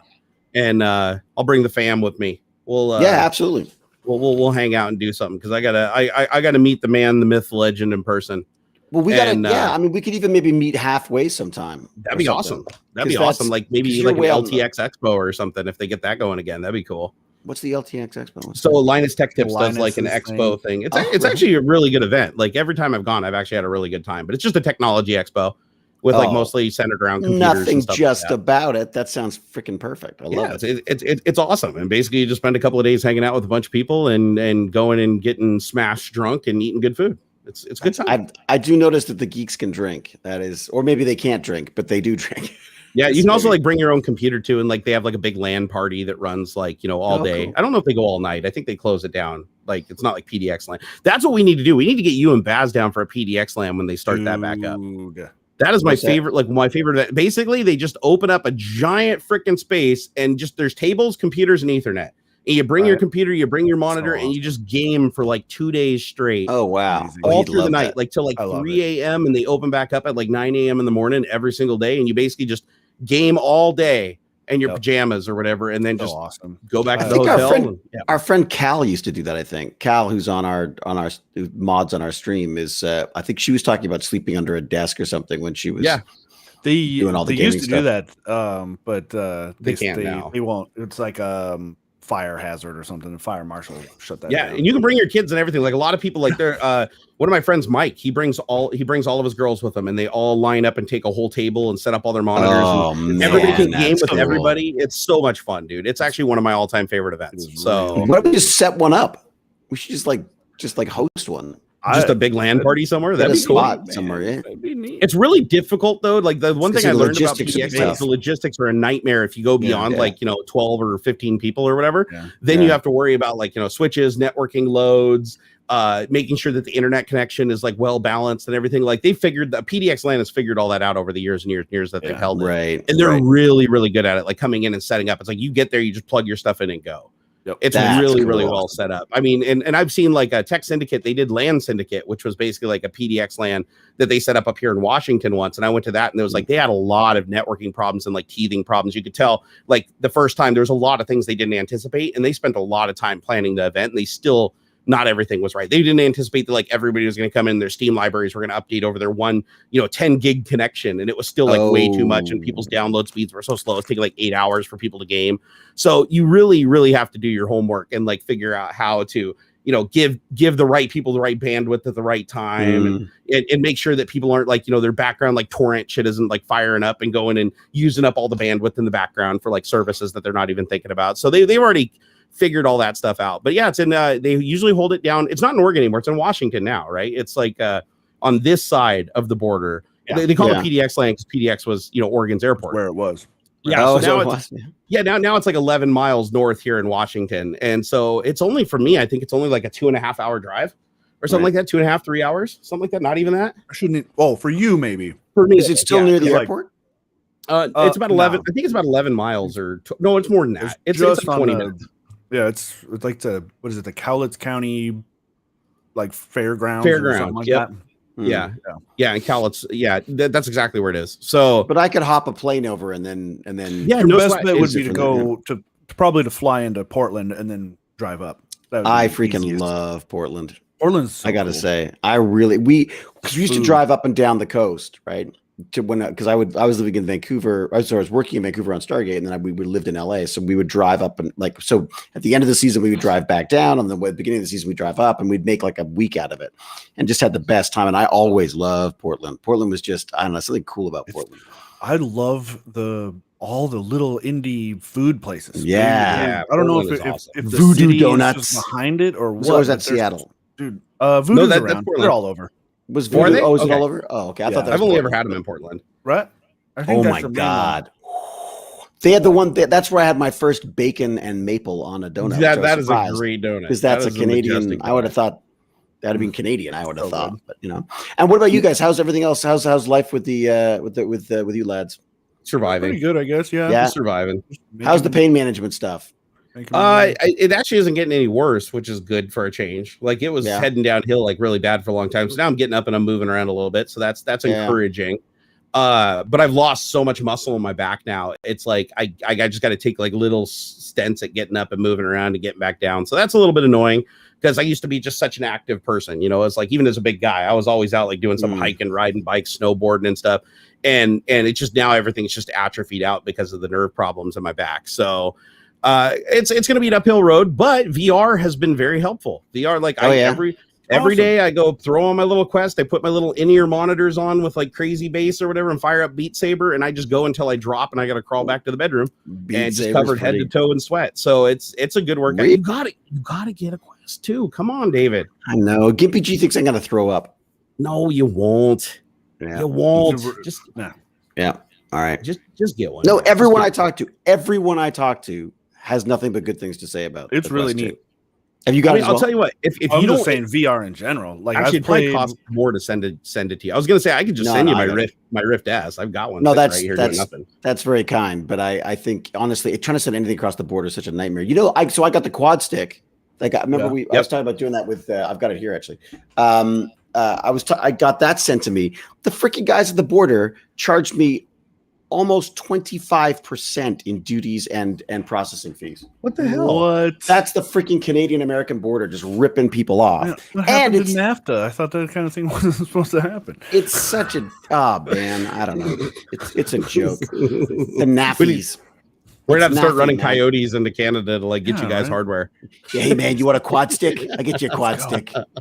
What the hell's a quad stick? I saw you pull that thing on screen. Yeah, what is that? Oh yeah. Oh baby. You just like pull this thing over. It looks like it's a compilation of like 3D printed stuff and hoses.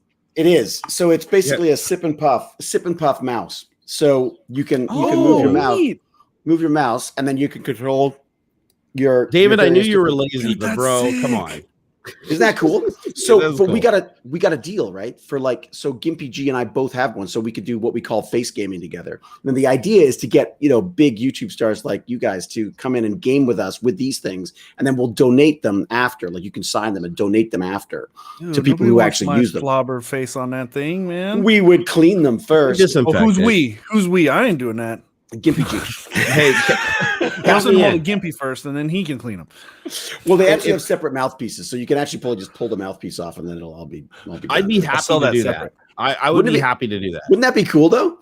And I'm telling you, this thing is. I was sort of joking about how complicated it is, but the reality is trying to reduce a keyboard and a mouse or a game controller into a series of sips and puffs and mouse movements and chin or lip clicks is really complicated. Oh, but no doubt. It's so cool. You would love it. Like it's just this like. Growing up. Oh, sorry. Go ahead. Now. Yeah, go. So growing up, my friend Jake, his cousin was a quadriplegic, and he loved playing Nintendo. And I was like, how does he play Nintendo? Because we went over to his house and he had a Nintendo sitting up there with the TV, and I'm like, how the hell does this guy play Nintendo? He was fully like super quadriplegic. Like he barely even move his head. Like he was super immobilized. And I was like, how the hell can he play video games? And so we went in there and he fired it up because he wanted to show us. And he has a controller that his mom puts in his mouth, and it's got a wire coming out of it. She sticks it in his mouth, and literally from like bite pressure in his mouth and puffing in and out, he can actually do all this conventional control. So he's playing Mario Brothers, like jumping and hitting the bricks and getting the start. I mean, and like clearing the level like you would with a controller. Yeah, he was so good at it. It's amazing. Like it's a very, very cool thing. And I think it is something that people like Gimpy G is going to be able to game, basically be able to play first person shooters. It's you wild. know, I mean, like, it's wild. and that's, and, you know, and Gimpy and Gimpy, Gimpy G doesn't even, has very, very limited movement. Like, you know, there's a Twitch streamer that I followed a while ago. God, I'm sorry I lost touch with him, but he was he only had one hand, and he only had like two fingers on one hand. So and I can't remember what his name was on Twitch, but he played with a controller, like just a regular old Xbox controller, and he figured out how to play it with like his palm and like his pinky and his thumb. And he just rested it on the controller on his leg, and he could actually go through and play like Battlefield and COD first-person shooters. And he was really good. He was actually good at it. We actually played a couple of games with him, and he actually like consistently got kills. Oh no, these are legit. You can legitimately game with these things, and that's what. And this guy Fred Davidson, who runs the company, he's a one-man guy. He 3D prints certain parts. He has a robot picker now that picks some of the parts for him. And he originally got into it because his mom, I can't remember what it was I think it may have been ALS, I think she had. And so he was looking for a solution, and he found this company that was doing it, and the guy was retiring. So he took over, and he's an old, engineer guy himself. And just a lovely, lovely guy, and just gave us he's very kind, gave us a deal on these things. So you should go check out quadstick.com for sure. What's the retail on them if somebody just wanted to buy one from them? I think they're like around $500, something like that. Okay. I mean, for something that's specialized in accessibility and hand built, that's like completely reasonable.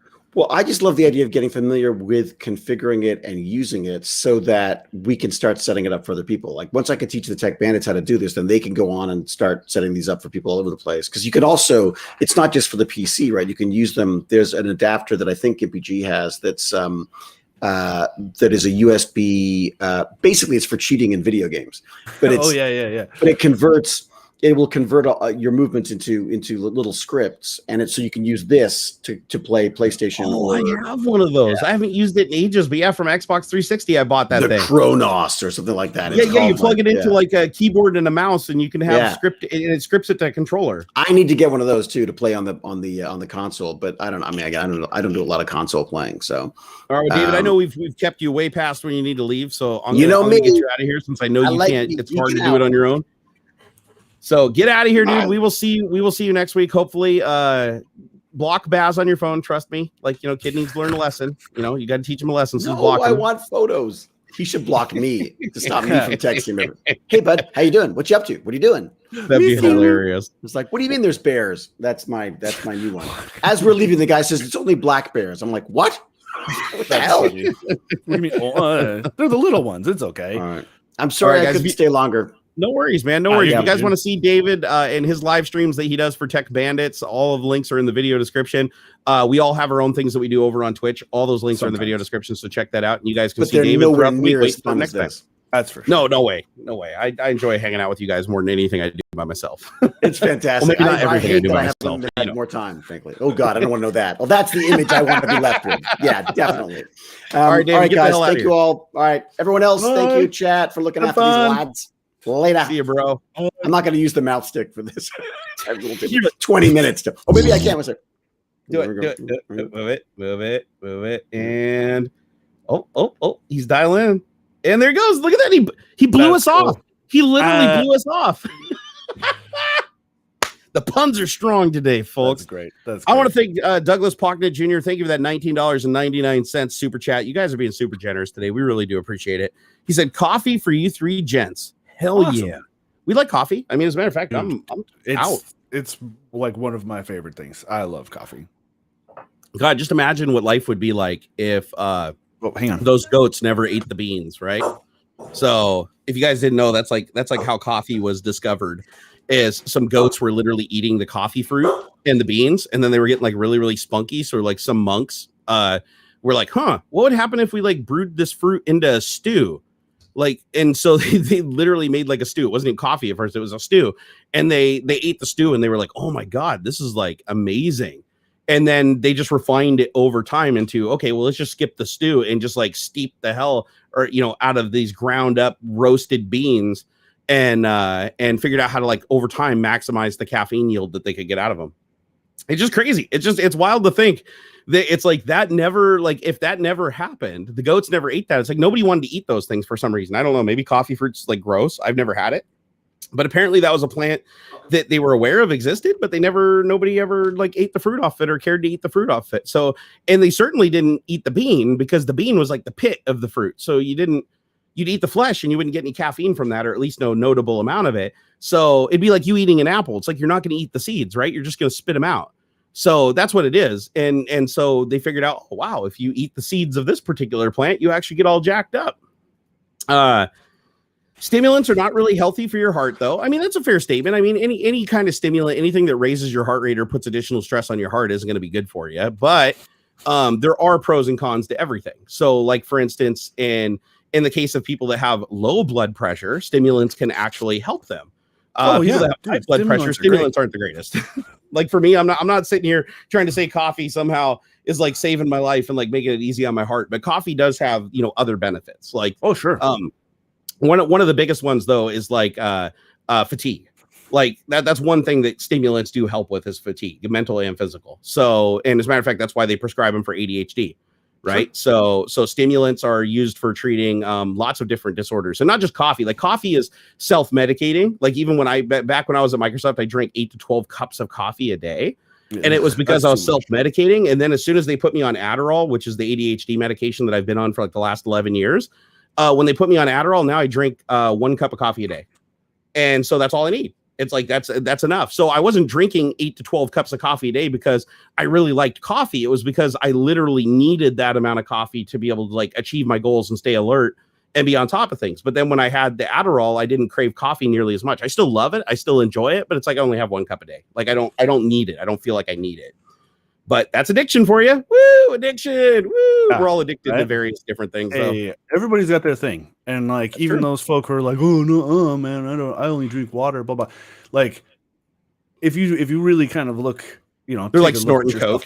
Well, no, everybody's got their thing. Like it'll be a TV show or music or journaling or art or whatever. Everybody's got their thing that like they have to do, that they just like, that they are compelled almost to do. Yeah. Which is everybody has vices.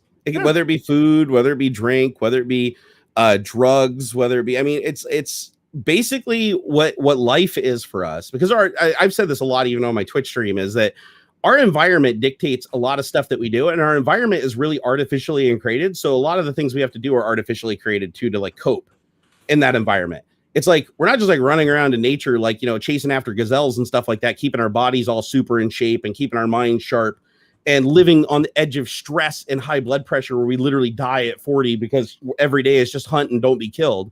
So now that we live in an environment where we live a lot longer and we're a lot more lethargic than we would be like hunter gatherers, it's like we have to adjust for that and use other things, right? It's like evolution isn't going to be so fast as to correct for that immediately as fast as technology is advancing. So that's why we have vaccines, right? Like why would you need vaccines if we didn't all collectively get together and we were able to spread pathogens so far so fast? If we were just like little groups and stuff and somebody picked up some new some new thing from eating a bat or something in the woods, you just come back and kill your village and that'd be the end of it. Right.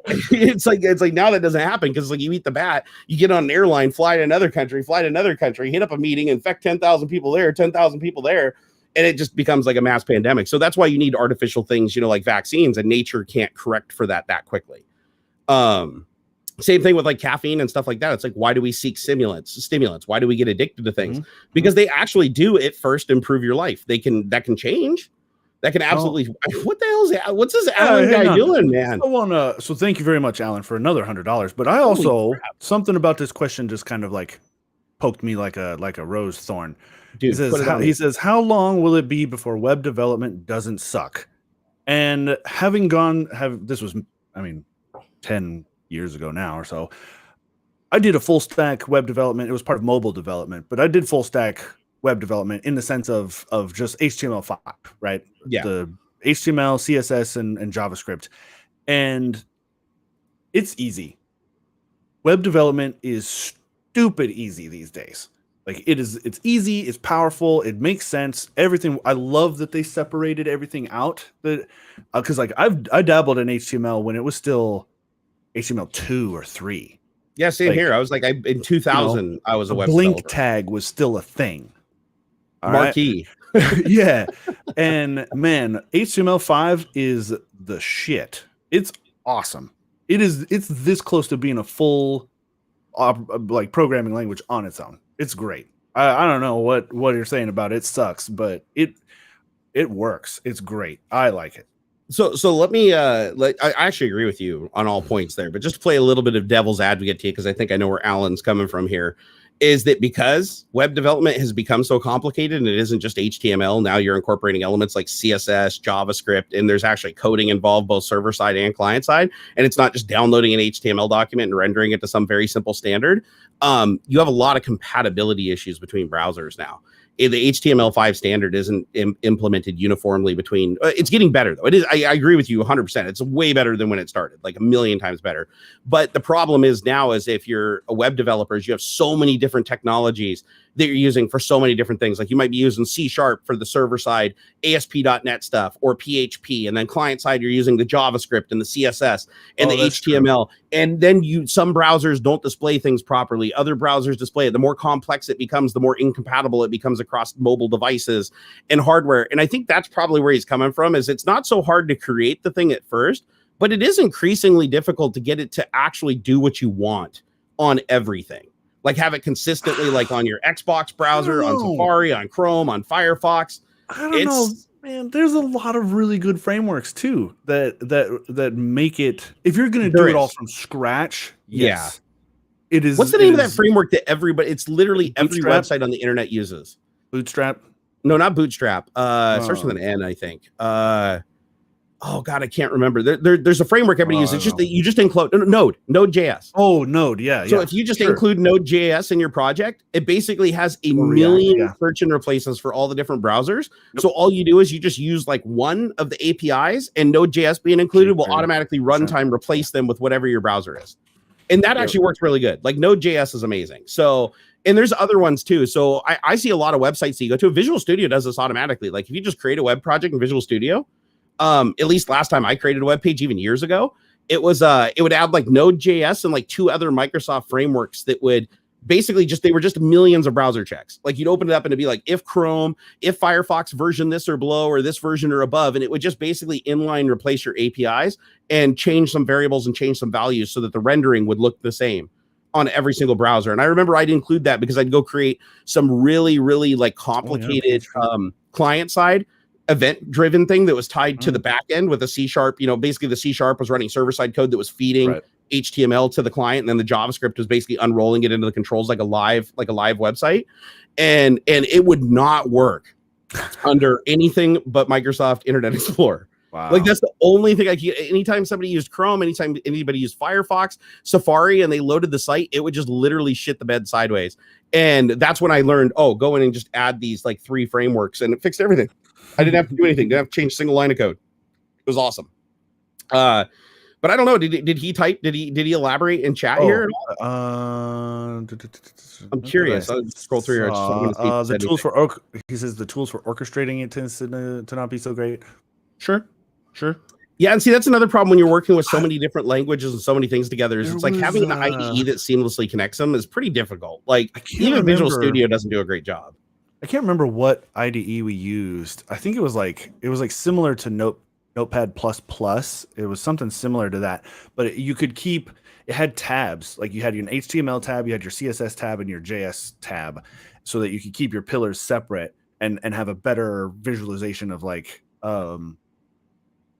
I'm trying to remember what the Linux one is. There's an editor on Linux that you can also use on Mac OS OS 10 or 11 and on familiar. Not Sublime. What was the one that Visual Studio bought, that Microsoft bought? That was the last piece but somebody will know what I'm talking about. It's just been a while since I've played with it. Not Dreamweaver.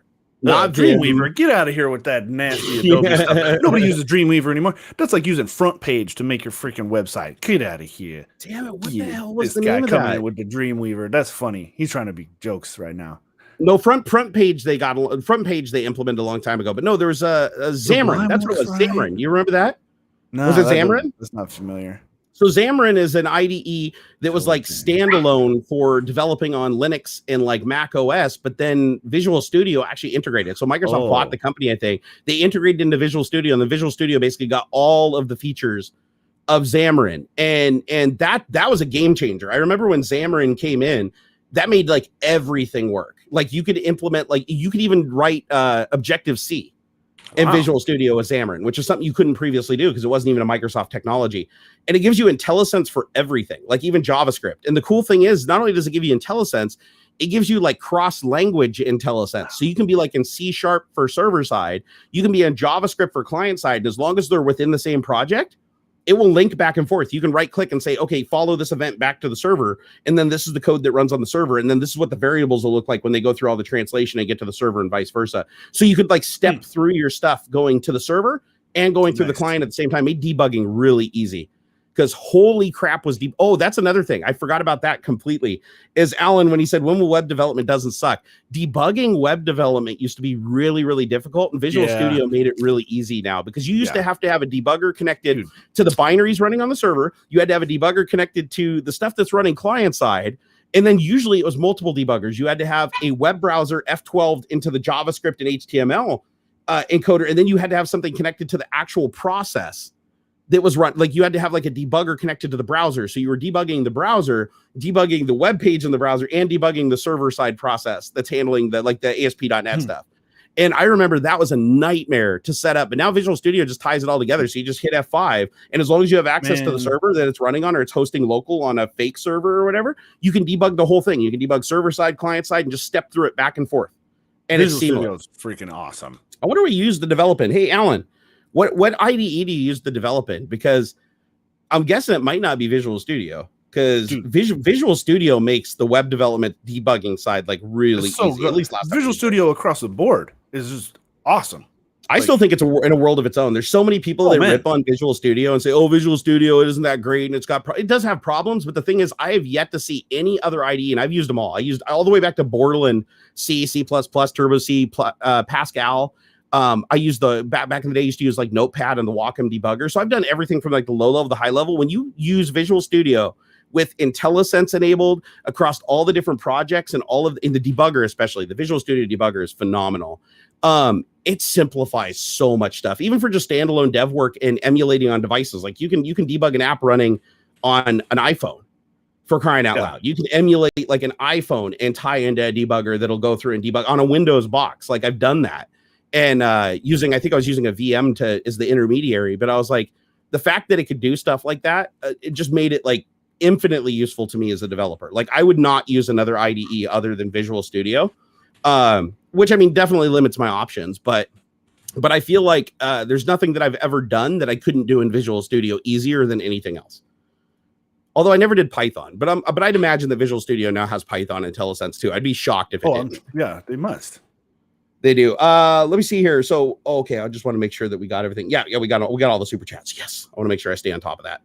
And dude, thank you so much, man. That's huge, man. Like Alan, my gosh, dude, Michael and Alan, you guys. I mean, well, everybody. I mean, geez, you guys have been amazing today. And Emil before they took off, 500 sexes. I mean, holy crap. Yeah, you guys are awesome. We appreciate a lot. Like it makes a huge difference when every once in a while we have a show like this. It's like, my gosh. I don't know if we even started late. I don't know. Well, because we'd been thinking about we had an idea, and I don't know if I want to say it out loud in front of the audience or not. Is this about moving to Twitch or? Yeah. No, you can talk about that. Absolutely. Well, because so Jerry and I had been talking about moving the Tech Talk to Twitch. Either I don't know if we really decided if we were going to split it to its own Twitch channel or do it on Jerry's it'd be on my channel or whatever. But there's just better tools for like interactivity. We could have the donations and stuff pop up. There's things it's just a lot more fun, I think, on Twitch for you as the audience.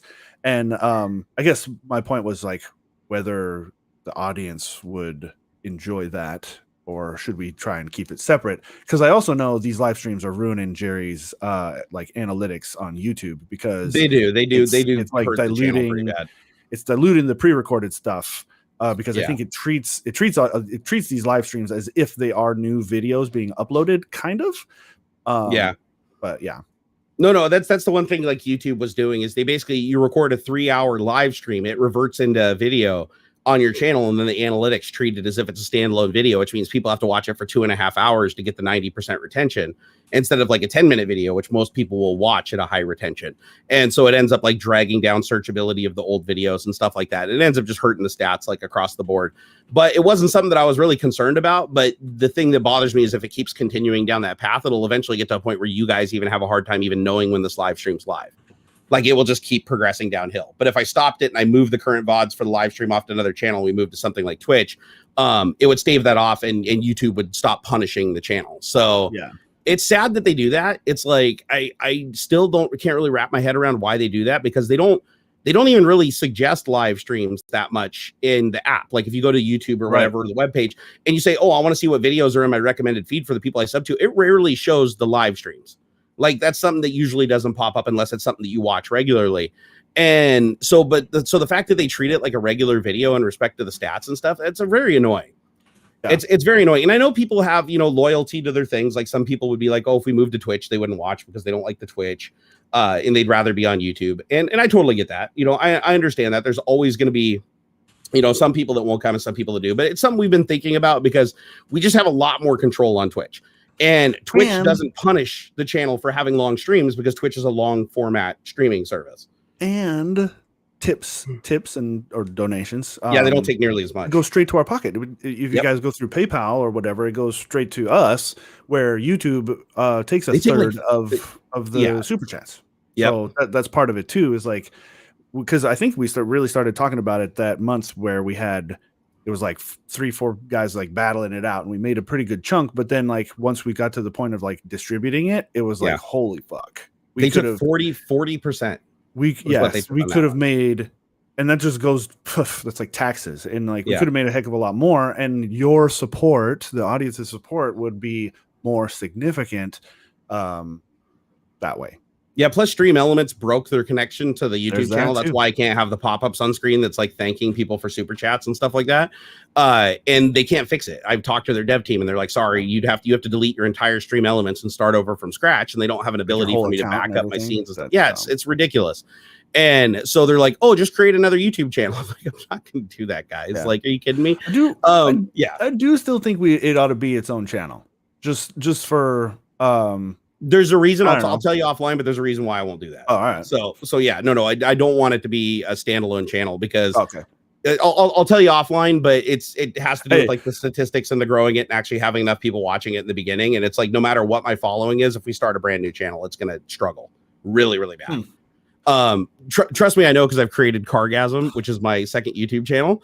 And when I was up to Cargasm, it was getting literally hundreds of views when the same video published on my main channel was getting hundreds of thousands of views. Well, I would push back and say that's YouTube, not Twitch. And also, if we advertise it the way that we do here, it wouldn't. Well, but this is your thing, so I won't argue with you on. Yeah, I just don't want any more channels. It's like I got my Twitch, I got my YouTube. It's like it's already getting like I've already abandoned the Cargasm channel. It's like I just don't want any more channels to manage. I just want one on each platform and just leave it that way.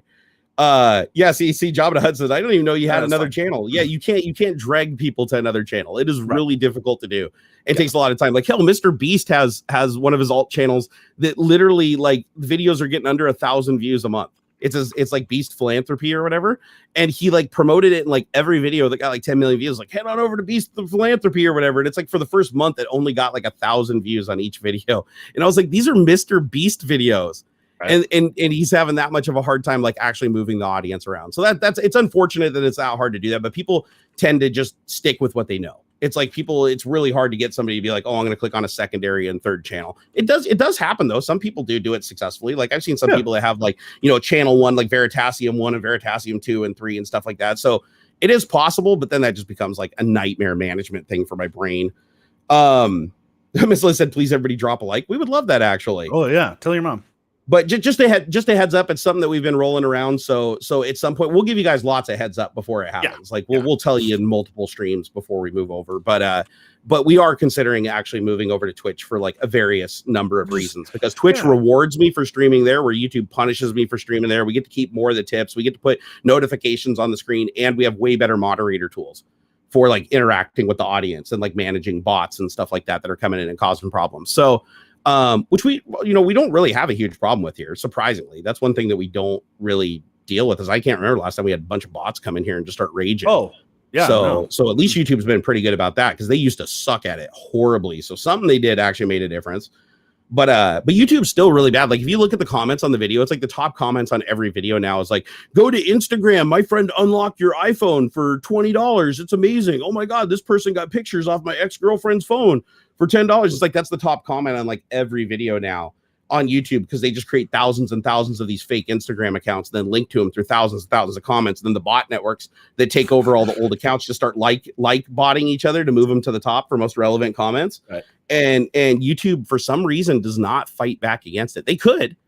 I don't think they do because they like the fact that it boosts the stats for the channel. I think that's why they're doing it. Hey Thomas, he said, I'm new to this channel. Don't spam though.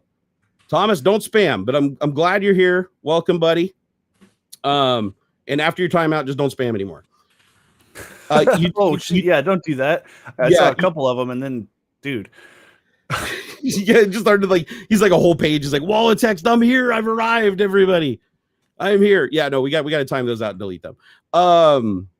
Get rid of the script kitties. His spam bot he made in Visual Studio. What? Oh, get rid of this script kitty. No, it wasn't a spam bot. He was literally just pasting and hitting enter and pasting and hitting enter. People do that all the time. Let's see here. Oh, wait, what is it? Speaking of which. Oh, because we were just talking about bots. Yeah, the timing on that couldn't have been worse. Oh, hey, thank you, Biker Chris. Thank you, the 5-pounder Roonies. Yeah, man. He said, big short on cash, but just a small token for your effort, guys. Well, we appreciate it, man. We really do. Yeah, Alan Copeland. Dude, everybody. Alan Copeland, are you a drug dealer by chance? do you develop dark websites for Russian hacker groups? This guy is like just flush, man. He's our guy, man. Alan Copeland dropped another $10. Said Visual Studio 2013 to 2019. My question was more the parts that go far beyond the synthesis of pages, large-scale projects for many server environments, plus SaaS work, I suppose. Oh, okay. So you're not just talking about like creating like a website that talks to a server. You're talking about like cloud computing level stuff, like creating entire infrastructures, like end-to-end storage, database, server. Because then it starts getting a lot more complicated when you get into that. Because I used to be a DBA back in the day. And it was difficult to write really efficient databases because it's all pros and cons, right? You have to figure out how to write it. Do you want a fast database? Do you want a database that recalls data fast, but you don't care how much, storage you burn or how much memory you burn? So you got to figure out like your balance of what you want and get it all to work together. And that can be a pain in the ass. But one of the things that was nice when I worked at Microsoft is I got to control all those things. So like if I created a project, I would usually control the creation of the database, the middle layer on the server, the client, and the client's access to the database directly or through the server. If I wanted to control it at the API level, I controlled all the elements, which means I could change anything at will to make it work together. And unfortunately, when you develop on a team, you don't really have that same luxury. You guys basically in the beginning have a contract that says, this is what I'm going to give you access to and what I can guarantee you're going to get. You just have to deal. And if you run into a situation where you're like, oh my God, this is going to be so freaking hard to get this to work right, you just have to suck it up and do the hard work instead of just going and changing the 3 lines of code on the server to add one more overload function that does it for you. Nice. And that part sucks. Let's hear, what is it? The Smash TV Network said, did you like my $5 find? What a deal. Oh yeah, that was for, sorry, that the names don't line up and they don't realize it when they type in chat that it's somebody on Twitter with a different name. But they basically found a $5 capture card, but they have a different name on Twitter. So the only reason I could connect that is because they said my $5 find, and the only tweet I had today that was a $5 find was an Elgato 60S external capture card. Okay, and they got it for $5, and it's probably like a $80 or $100 capture card. Yeah, that's great. That's a hell of a good deal, especially now, man. Finding deals like that, it's like it's extra special these days when everything is a freaking premium. Let's hear. America's Finest said it's really nice not to see so many overlapping graphics and unicorn vomit on your stream. I don't really get the reference there, but okay. James, I know in the past somebody had mentioned they didn't really like the background that was moving, like it made them queasy, I guess. But otherwise, maybe he's talking about your normal Twitch streams, because I know you got some crazy shit going on your normal. Twitch streams. No, I go pretty wild on the Twitch stream. Twitch stream, I got all kinds of crap all over the place. But yeah, no, we definitely don't do that here. Although I can hold on here. Where's the FX add scroll. Because I forgot we got rid of that. Here, hold on here. Wait, why isn't that working? Uh-oh. I think I messed something up here. We're back. Oh no, there it is. I found it. This is just the trigger the haters. Yeah, there we go. It's back, baby. It's back. Scrolling background for the win, man. Making that compression work a little harder and eating a little more bandwidth. You know what I'm saying? You know what I'm doing? You say, you did a great job, Barnacules. Keep it simple. Well, actually, on my Twitch stream, I have actually been keeping it simple lately. It wasn't so. What I think he was referring to is on my Twitch stream at one point I enabled everything on Stream Elements just to see what it looked like, and so I had this one thing on where every time somebody tipped, it would like shoot up their name with a graphic, and then it would explode into like 1,000 emoji icons that would like literally slow your computer down to like a crawl, like trying to render them. Like on my side, it was killing OBS, like trying to render this stuff, and it was wild. It was absolutely wild. Wait, what's this fucking? I don't know who it was before. Thomas Rojan Martin looks like he came back with a new account just called Tomas, and I'm spamming again. Don't do that. Don't time him out. Just ban him. Well, I had already. Oh, here, I'll just ban him now. No, I got him. I nailed him. No. If people do that, it's like, if they keep doing stuff like that, don't time them out. Just ban them if they do that. Ashwin said you used to work at Microsoft. Yes, sir. For 15 years of my wonderful life, I worked at that company from 2000 to just about 2015. I was like 2 weeks shy of my 15 year. Wow. So when they did the mass exodus layoff wave one I think it was the end of 2014. I had a good run. America's Finance said no judgment. A lot of people do it. It was nothing personal at all. Oh, no worries. I didn't take it as personal. I just thought it was funny because I forgot that I didn't have the scrolling background anymore. So I just put it back because I want to see if that guy's in chat and he's going to be like, oh my God. Because it was like one person that was complaining about it. Like I remember that and I turned it off. Let's see here. Allah Loves Anime. That's a great name. Allah Loves Anime said, did you have any symptoms on your first dose? Yeah, I did. I had talking about the COVID vaccine. I got the Pfizer. Sure. And I had a mild headache and fatigue for about a day.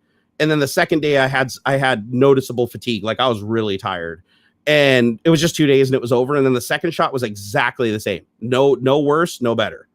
And so I actually, consider that a pretty good run. But talking to the people that administered my shot, they said that most people that were reporting any kind of side effects, it was on the second shot, mostly. Yeah, that's what I heard a lot. Yeah. And they said that usually it would range from anything from just feeling fatigue and nothing else, all the way up to actually running like a fairly high temperature, like 102 degree for like 12 hours or a day.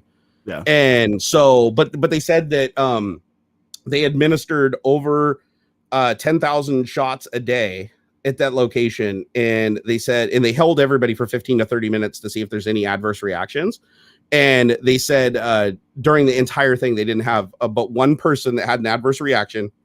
And they don't believe it was the shot. It was a medication problem that the person had. Like they didn't take their medication because they were getting the shot that day or whatever, and they thought that it would interact, so they didn't take their meds. But they thought it was unrelated, and the person was fine. They treated him on site. They never had to take him to the hospital or anything, and they were just fine. So I think that's a really good track record, especially for the diversity of the area that I'm in. Everybody went through there, like, every age, every ethnic background, everybody that went through there. So and they said that the only common thing that they saw from it was like some people got like chills, some people got a little bit of a fever, but they said predominantly it was the second shot. But they said there were cases where the first shot was the more severe. But they just said on average from their reports when the people came back and got the second shots, because they follow up with you, they call you and send you text messages and say, oh, update this thing and let us know how you're feeling every day for like 2 weeks. And so you just log into this thing and you update them, and they're like, oh yeah, no, it was actually, it was way better than even they were expecting. So that gave me a lot of confidence. And I got the Pfizer, and I think the secondary injection site in Washington was doing the Moderna, and they were sharing data back and forth. And apparently the Moderna seemed like it had slightly higher side effects, like occurrence of side effects. But again, it was like within statistical abnormality. So cool. So either one that you can get, you're good to go. Right on. Yeah, hell yeah. Patrick Emery, thank you for the $1 super chat. We appreciate that. My brother Dark Wolf, thank you for the $5. He said, is your Twitch contract set to not be able to stream to multiple platforms? You can restream if not. Happy streams, brother. And you know what? Oh my God, I didn't even think about that. I actually do, as long as it's not gaming content, which Tech Talk, we don't do gaming content. No. I can technically dual stream. Hey, so I'll have to double check and make sure they didn't like slip it back into my contract when they auto renewed it or whatever. But no, back when I did that, it was only gaming content that had to be exclusive to Twitch for 24 hours. Yeah. I was allowed to live stream if it was just a talk show. So because I made sure I worked that into the contract, because at the time I was also streaming on YouTube back even before Tech Talk and doing other things, and I didn't want Twitch to have any kind of ownership or any kind of domain over that. So I made sure that that was absolutely clear. So, you know, we technically could do that. We could just dual stream it. But the problem is that we still run into is I still run into the problem with it hurting the stats on the channel. Right. But what I may do is take the secondary channel, which I think I already got verified. I don't know if it's partnered, the Cargasm channel. I don't think I got enough momentum to be partnered. Yeah. But if it is partnered, I could just move it to one of my other channels. Hey, and that would solve. You could rename it. You could just rename. Cargasm. Oh, you can rename channels, can't you? Every 30 or 60 days. Yeah. Oh, I didn't know that. That's a good idea. I could just repurpose the Cargasm channel, because I think it has the stats. I'll check that. I'll check that week and see, because if that works, then yeah, we just move it over there unilaterally. And that's even linked from this channel, so people would still be able to find it. Good idea. See, always thinking this auxiliary guy over here. Hey, Johnny Winter, thank you for the 20 Danish kronars. He said, first shot, headache, fever, and tired for 2 days. Yeah, I never got a fever, but I did get the headache, which is really common. The really common ones is headache, chills, and the less common one was fever, but the fever never lasted more than like a day. On average. Like, there were people that did, don't get me wrong, there are people that do have a bad go of it. Like, it does happen that people, you know, have like 2 or 3 days and they feel like they got the flu.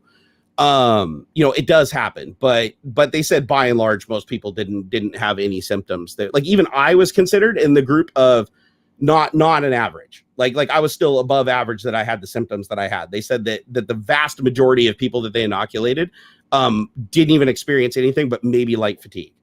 So it's not like everybody gets sick with the shot. Like I want to make sure I don't convey that, because the vast majority of people that they inoculated had no real noticeable side effects for the first or the second shot. So it's not like you're guaranteed to you're more than likely not going to get side effects. But if you do get side effects, they're most likely to be mild.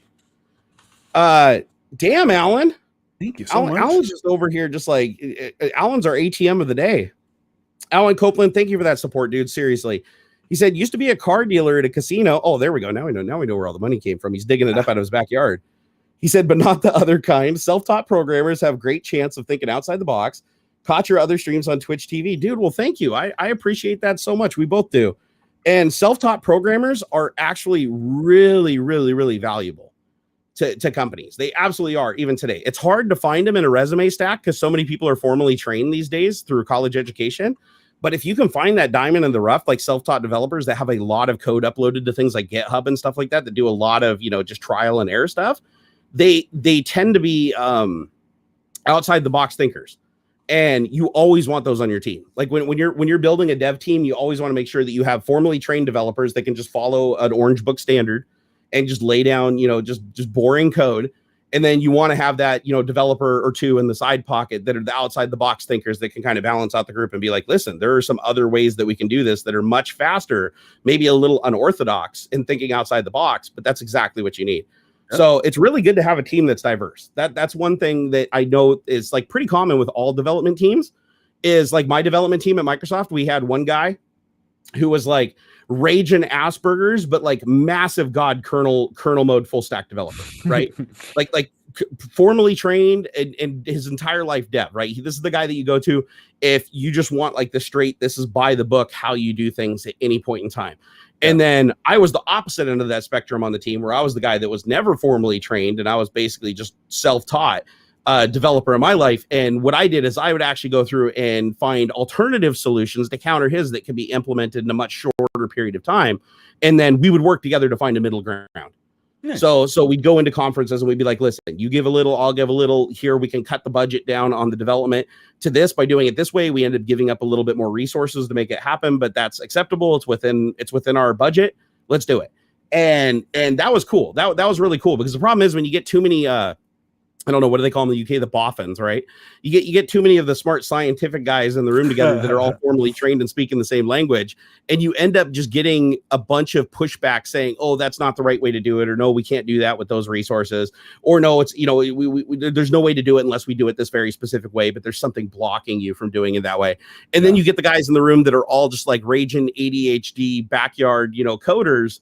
And they all get in the room together. And it's like, dude, well, what if we do this? What if we do this? What if we spaghetti code the hell out of this and just go from here to here to here and just skip this whole logical path and just jump over the interface and tell it to go screw itself? And we can have this like belted out in like a day. And management and the PMs will be like, well, it's internal code. We're not shipping it. This will get us, on track much faster. And, nobody's going to see it. So shit, go for it. And you're not going to usually get those kind of solutions from people that are formally trained, because they literally get beaten up in F's in school if they even consider going down that path. But us, we're just like, no, it's just another day of programming. It's kind of like, I guess what I would relate that type of development to is like MASH. You ever watch the show, the show MASH? Yeah. Yeah. So like Alan Alda and stuff. So it's like they do meatball surgery, right? It's like they don't do the fanciest work. They just get the people in and save their lives. Yeah. Whereas if you send them off to the guy who's like, the super surgeon or whatever, he needs special equipment. He needs more time. He needs more resources. And he's going to do the better job, arguably. But you have a higher chance of saving the person's life if you just like throw a piece of PVC pipe in there and super glue it onto their aorta. Just whatever it takes to keep them alive to get them to the next spot. And it's like, as weird as that sounds, I was very proud of that being in that development category, which is no matter what, make it work.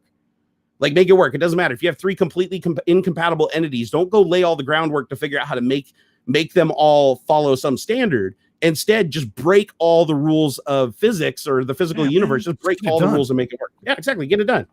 Just get it done. Don't ask questions. Just get it done. And I was much better at that than anybody else on my team. Like, I have no problem saying that. They'd agree with me too. Everybody that was on my team, including crazy full stack Asperger's guy, who actually was my mentor, by the way. If he's watching this right now, he knows exactly who I'm talking about.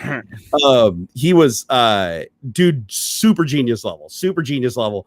And he was actually really good for code reviewing too, because that's another thing, is when you have a backyard coder like me, code reviews are actually pretty critical and important, because we tend to break a lot of rules to get things to work. And sometimes those rules that we break can lead to other bad things. So it's good to have another eye looking over you. But man, can you get stuff done quickly? Like, some of my most proud moments at Microsoft started in a meeting where literally everybody unanimously in the meeting said, this is not possible. We cannot do this within the time constraint. This was a very common thing. And my boss, Bruce, would just look over and say, Jerry, how fast could you get something together to make this work? And I'd be like, done tomorrow. And they'd be like, no way, no. But my boss knew. We always did stuff like this. And then I just go break every fucking rule and have something working the next day and show them in the meeting. This is impossible. This is impossible. How are you doing? I get up on the whiteboard and be like, well, I skipped this. I got rid of this check, skipped over this interface entirely, created my own intermediate database over here that's just, a middleman for a little while. And bing, bang, boom, there you go. The whole thing fucking works. And all the developers in the conference will be, oh, you shouldn't do it that way because it uses too many resources. Who cares, dude? We're a multi-billion-dollar corporation. We can afford an extra $300 for memory for the server. Yeah, it's going to be okay. You can afford another hard drive. Like, I know you want your database all optimized and perfectly, but I can create this shitty database that's an intermediate that actually gets us to the goal, saves the company $10 million. And it costs you $300 for like another hard drive. Like, what? Why wouldn't you do that? But unfortunately, formally trained people have a hard time thinking that way, because they feel like their code has to be perfect and everything has to be as optimized as humanly possible. But that takes more time. That takes more testing. It's like, just get it done. Meatball coding. And I love that. I'll be honest. I miss that. I genuinely miss that. Let's see here. I think I got through. Oh, good. I did get through all the super chats. I'm trying to be very careful about reading all those, because I think one show I ended up not seeing like 8 of them. But I was like, oh my God. I want to make sure I don't do that again. No, I appreciate it. Somebody asked which microphone I use. Yeah, the NT1. Yep.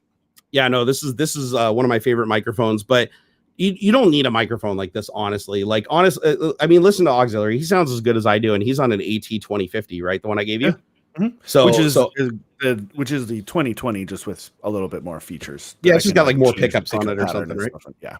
Like, get up close on that thing and talk. Hi, what's up, you guys? And part of it too is the mixer. I don't know that I've really tweaked the EQ on this very well. I sound pretty good to myself. I'm not really sure what the output actually sounds like. I think you sound fantastic over here. Oh, good. Like, Good. yeah, you got like good bass in your voice and everything. Took me a couple days to really dial it in. Yeah, it's like there's a lot of good microphones you can get cheap. Like you said, AT2020, you can probably find one of those for like 80, $90. Yeah. The one with the USB interface, I think, is about the same price as the XLR one. Yeah. So you don't have to have an XLR one. Like the mixer board's nice because you can EQ in like bass and stuff, but you can do the same thing in OBS Studio. You can add a plugin and EQ there. It's not. I mean, yeah, it's not quite the same, but you can get a really good sound off of an inexpensive mic. Like I've seen streamers before that just control their environmental sounds. Yeah. And you know, put in the right filters and the right settings, and they got like a blue snowball. It's still using the blue snowball, and they sound absolutely phenomenal. Like if you heard that on the radio, you'd wet yourself, you know? Yeah, if you dial in the EQ stuff, it can really make a big difference. I mean, a lot of that outside of like cheeseball headset mics and stuff where you talk a little loud and you're peaking. A lot of that is just EQ that you can solve a lot of your audio issues with just tweaking the sound. Totally. Hey, can you hold down the fort for a second when I go take a tinkle, and then when I get back, we'll talk about AI movie dubbing and the GTA 5 deepfake scenery. We got to talk about that one, dude. Did you see the video? I did. Oh my god, dude! Like, yeah, I genuinely think this technology, and I don't think it's bullshit because it was 2-minute papers that did it, and they don't cover bullshit stuff. The thing is, though, it's not applying it to the game; it's applying it to footage. Correct. That is true. But still, the end result is pretty phenomenal. All right, I'll be right back. I just gotta go take a tinkle real quick. I'll be back. Zacharias asks, what kind of beard oil do you use? I generally don't, actually. I will occasionally if I'm trying to be like fancy, but for the most part, I don't. I've stopped. In fact, I've even stopped for the most part using shampoo or beard wash on my beard. I condition. I'll use like a conditioner every other day or so, and that's it. That's really it. So I have either the conditioner I use like while I'm showering, or I have a really nice green tea leave-in conditioner that I'll use sometimes. It smells really nice. It's like, or not green tea. It's fucking tea tree oil leave-in conditioner. It's really nice. You should get a side hustle reading books. Perfect voice for it. I've thought about that actually. I think that would be really neat to get into like voiceovers or dude, you'd be good at it. Or reading books and stuff. Yeah, I think it'd be really fun. Does it get really itchy? It does. My face under my beard is incredibly dry.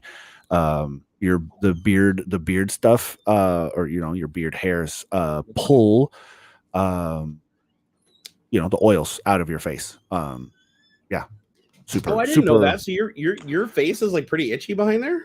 Like, if I don't condition, like if I miss a couple days or whatever, yeah, it's just super dry, super dandruff. Like if I go, it'll just dry skin under there all the time. Yeah. Man, I never thought about that. I almost thought that like having hair there would like help like hold the oils in or something. You'd think, but it's like it like sucks it away from your skin to keep the hair. To keep the hair oil. Yeah, okay. Yeah, protected. Yeah. So yeah, I never even thought about that, man. That'd be because I know that when I just grow a little bit, because I don't, me, I don't grow much, like a whole month. This right here, I probably haven't shaved in like 2-3 weeks. No, I'm serious. Like I just don't grow very much hair. But it gets so itchy when it just gets like it's on like week 3 or week 4 where it actually starts looking like I got a little bit of a mustache. It starts itching like bad. So every time I see your beard, I'm just like, my God, dude, that's got to be like just freaking hard. But I guess you just had it for so long, it probably just feels natural. It probably feel weird not having a beard, huh? Oh yeah. The last time so this is actually technically the second version of my full beard like this. The first, so I grew one out and then had it shaved, and it was like early January when I had it shaved, and it's the wind actually, like the air, is what I noticed the most. Yeah. Let me find the link here. I want to put it in chat so people can go and watch this when we're talking about it. Let's see, where is it? There it is. Got it. Copy link. Okay, I'm going to paste this link to chat so you guys can open it in another tab and watch it. Just you can mute it. Like just mute it while we're talking. But this this is crazy. So I just discovered this a couple of days ago, and I watched this. Really cool. It blew my freaking mind. And another thing too that I want to correct, because somebody in chat did point this out.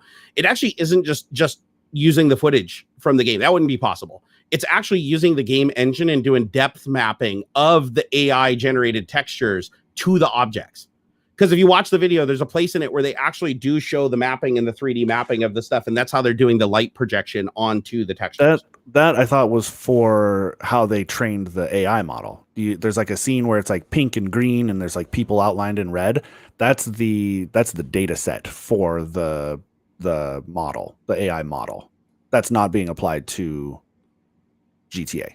The lighting in game though is preserved though. If you watch the video playing back, the lighting source in the game is preserved, like it is dynamic. So they have to be using something. It's being applied to the footage. He's taking pre-recorded stuff from GTA 5 and they're applying essentially a filter to that footage. I know that's super reductive, but like that is the case. I thought he said that it was in real time though. I thought they said that in the game that was real time application. It's applying to the footage in real time. Is my understanding. That's the way I'm interpreting what he's saying. I'll have to go back and rewatch it now. It's not in game. Oh, I'll have to go back and rewatch it because I thought it was. Okay. I'm open to being corrected because that's just how I understood both how he described the paper that he's talking about, enhancing photorealism enhancement, but also the demo that he was showing. Well, either way, let's say it's just being trained from and they're applying it to the video footage afterwards. It's absolutely stunning. It really is. It's amazing. It's wild. So let me here. I'll draw the picture for you guys if you're not watching the video. So in GTA 5, there are some realism mods that they've released that make the game look like more sharp and more realistic and better lighting and stuff. And they get it like 70% there, right? Yeah. But it still doesn't look like real life. Like it doesn't have the way that light diffuses off of different materials and stuff like that. The way that like the light hits the grass and the way that textures on buildings and stuff, like it's not quite there, right? It's like uncanny valley if you're trying to look at it as, is this a game or is this realistic? Yeah. And this paper is about a technology that they use to basically use like deep learning and AI to look at environments, real environments. So it's scanning the internet looking for pictures of hills and trees and buildings, and they don't even have to be the area that you're representing in the game. It doesn't have to be a real place that exists. It just has to see similarities. So oh, I see this car. I found pictures of cars that look like this car. And it's basically like doing a deep fake. It's kind of like a deep fake for like an environment. Yeah, and kinda. so and it's factoring in like lighting and all this stuff. So it's trying to figure out how to look at a picture of the world, like frame by frame. And then from looking at all the references on the internet, it's looking for something that's similar, like in textures and buildings and stuff like that. And then it's applying that to the video and then adjusting for the lighting and then doing a temporal distortion so that the in-game footage, the frames bleed together. So you're not getting this flashy effect. Yeah. And what you're left with is basically, it looks like you're playing video footage. Yeah. It looks like you're, really good. It literally looks like you're driving around in like Los Angeles and like everything, the billboards, the way the light hits off the cars and stuff. It looks like a video, like somebody's taking, like you're playing a video camcorder of a guy driving around. It's so good. What really shocks me the most is the difference in the vehicles.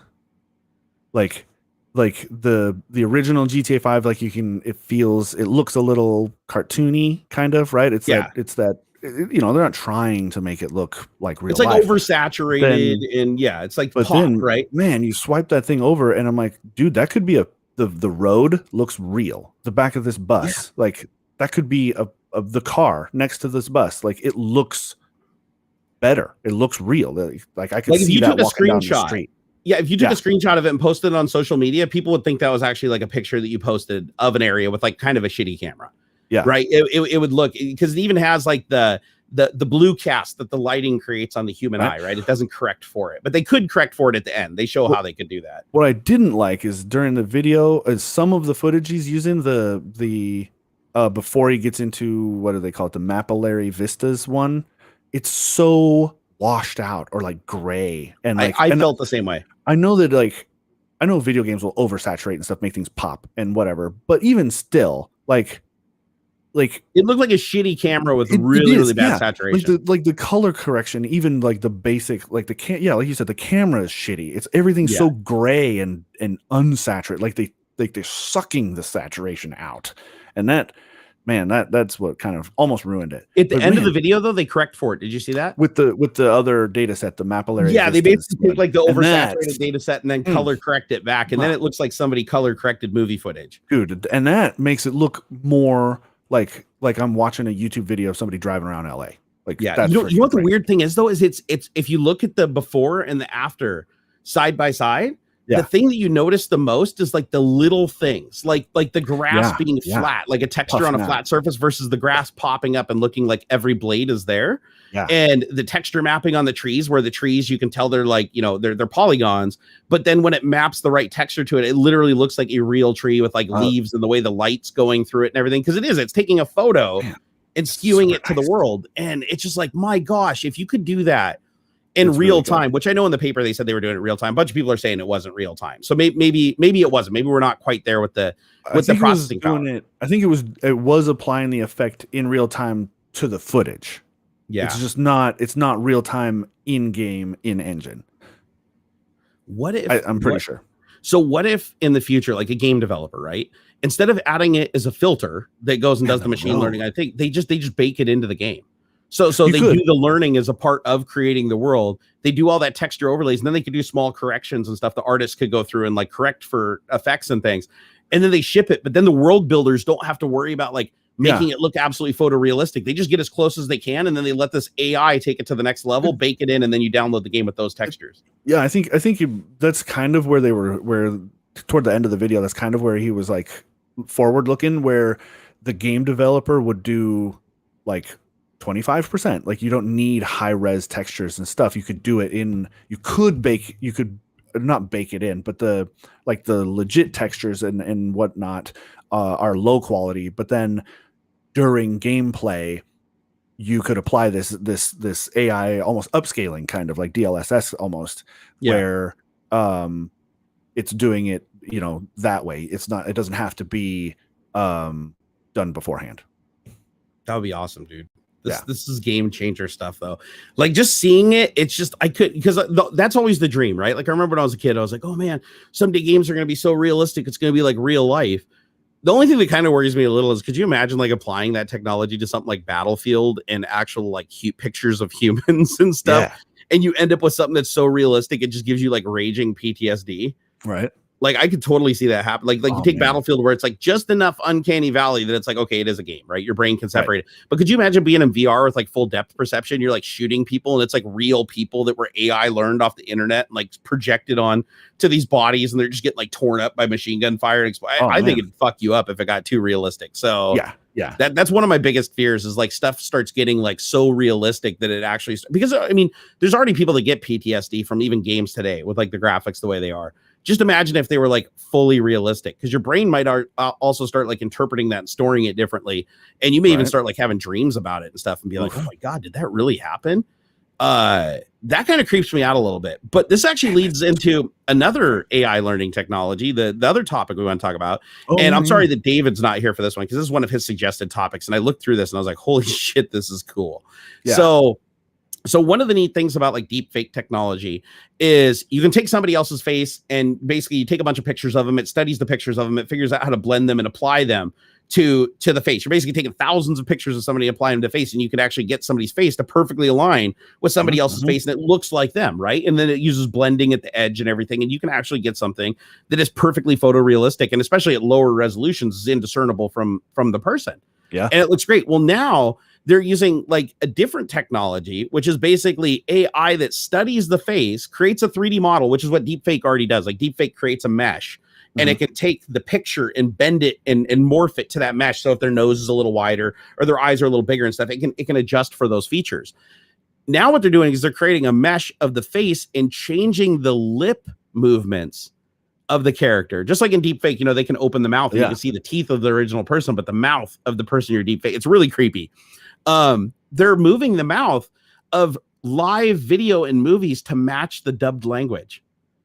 So the way that, so do you have it open, the IEEE standard for this? Well, actually, I'm looking at their main corporate website. Okay, cool. So anyways, AI modifies actor performance during flawless dubbing. It says commercialization of AI distributed dubbing for TV and films hints at bigger possibilities with digitally captured acting performances. It says, You can't handle the truth. Go ahead. No, go ahead. I did have this one open. So here, let me read this. So Hollywood has already used computer-aided visual effects to make veteran actors look decades younger, enable action stars such as Arnold Schwarzenegger and Will Smith to battle digital doubles of themselves, and virtually resurrect dead actors like in the new Star Wars film and TV commercials. Now AI can learn the idiosyncrasies of each actor's voice and facial expression is making during or making it easier to dub films and TV shows in new languages while preserving the acting nuances and voices of the original language performance. So basically what you're getting here now is if you're watching like Crouching Tiger, Hidden Dragon, which is, an American dubbed movie, like you can't watch it. This could go in and change all their mouth movements and their facial expressions to match the performance of the person who's doing the audio dubbing. So you would still have the actor and it would look like they'd be the voice of the dubber, but their mouth would be moving to the proper language and the timing of the proper language. I think that would weird. I think it'd be cool as shit, dude. Like if they could get it just right, because then when you're watching it, you're like, it would just bring you that much more. Because that's what I don't like about dubbed movies, right? It's like you're reading the text at the bottom of the screen. And then if you do that, so for the subs, and then you turn on the dubbing and then their mouths don't line up with it. And it just kind of disconnects you a little bit. It doesn't, you don't feel like it's a one-to-one performance. But this, you would actually, if it was done, if it was done properly and it's refined enough, which I think it will, it'll get a lot better. You would watch the movie and think that it was actually in English, for instance, and none of those actors even have to speak English. I think that'd be crazy. Yeah, so if you go to Flawless AI, I post a link in the chat. They have a show reel where they're taking that clip from whatever it was, the Few Good Men or whatever. Yep. And he's like speaking Italian or something or French, and it looks right, but also not quite. Right. Here, let me watch this really quick. What are you doing? So okay, it's Jack Nicholson. The mouth movement, like to about a minute into their show reel where he's really, it's got a good bit of him talking. It's right at 1 minute. There's a frame that says immersive lip sync, and then he starts speaking. It looks kind of lined up even in the test footage though. Like when it's the original language, it's weird. There's just like not quite enough lip movement. Let me watch it here. Let me see. Like some of these words need to be pronounced with there's lips that form these sounds, and they're not moving the lips quite enough to really make it. And again, this is probably still very early on. Like I see what you're saying, but it's right there. It's almost, and I'm being super overly critical. Like if I were just watching a movie that was originally like in Korean and they did this and to do it in English, I probably wouldn't notice, but because we're like looking at it. It is a little bit uncanny valley. But way better, in my opinion, though, way better than having the mouth just completely moving out of sync with the dialogue. I think I'd rather watch that. I would rather watch it with this technology applied, honestly. But you're right. There are some words where it seems like their mouth isn't moving enough for the volume. And it's probably because when they overtune it to move the mouth too much, it's like it's not able to get something that looks realistic. So they're having to compromise, right? So there's definitely a compromise that's going on there. But it's just so cool to see a technology where it's like the actor's doing one thing, a voice person's doing a completely different vocal performance in a completely different language, and the AI is mitigating that together into a single character performance. Yeah. I think that's pretty damn cool. I'm curious, do they already do that for like animation? Like I've always wondered that, like when they dub animation, not like drawn animation, because that would be way too expensive, but like for 3D animation where they're doing like the animation of the dialogue to the character and they're mapping it, like if they do a different language of that, do they just do a re-render where the lips are moving in sync with the actor, or is it still like hand animated for each frame so they can't do that? Oh, that's a good question. Yeah, because I kind of wonder, like if they like if you're watching like what would be a good example, like the Final Fantasy animated film from way back in the day or whatever, right? Where the characters, the first time that characters actually looked kind of real. That was creepy, dude. I remember the eyes creeped me out so bad because like they looked like real people back. Now you look at it today and you're like, oh my God, we're so far beyond that now. Like we can literally make like, what's the guy, God, the guy from Star Wars, the old guy that died, the Obi-Wan? general guy. What's his name? Obi-Wan? No, not Obi-Wan. The one that they did in the new movies. Tarkin. Oh, right. So we can do stuff like that now. We can actually, it's not just a 3D that kind of looks like a human. It's like we make humans look like a human. Yeah. And so we're kind of beyond that. But back then it's like if you were rendering each frame of that animation, and you were syncing the lips to like an actor's, movements while they're talking, and you're feeding that into the game. Couldn't you just record the lips again with another facial camera of the person reading it in the new language, and then just apply that data to a new rendering of the film? And then you would have like everything else would be the same, but just the mouth movements, because the facial capture would match the person that was reading the dialogue. Yeah. I'm wondering if they actually do that, or if it's just that's still too expensive, because the rendering, I know sometimes it takes like 16 days. Like was it Big Hero 6 or something like that? It was like they said each frame of animation took 16 days of render time. Maybe it was like each 1 second. It was like 1 second was like 16 days or something like that for some of the scenes, because they were so complicated. It was crazy. It was unreal. It was absolutely unreal. Basically, what it came down to is it was like 3 years of rendering, like to make a movie. And you're like, holy crap, that is a lot of rendering. So maybe they couldn't afford to like re-render something like that. But now you got stuff like Unreal, right? Unreal 5, where you can make like these productions that are running in real time on banks of graphics cards. So now it's like when you render the movie, does it still take, a day to render 10 frames, or are you doing it in real time, or just maybe like 50% speed and getting double the quality? I feel like you could, if you were just going to change like mouth movements, you'd probably do something where like you only would have to render the stuff that's different. You know what I mean? Yeah, that kind of makes sense. Yeah. Oh, actually, that's true, because they do that for some software development now. Companies, they'll just render the diffs. So if you change a piece of code, it only renders the thing that changed and dependencies that need to change to suit it. That's it. So as a matter of fact, Windows had a technology called dependency-based build. They never ended up using it after we spent literally months working on it. But dependency-based build did just that, because it would take 16 hours to create a Windows build. So once the dev teams were done and they did their reverse and forward integrations, they would start the build process, and it would take 16 hours for the build to come online. And so you'd usually lose a day of testing. Yeah. And so the dependency-based build, what it did is, because I had to rebuild the entire thing. Windows is remarkably complicated to build. Like, if you saw it, you'd blow your mind. It's amazing it even works, honestly.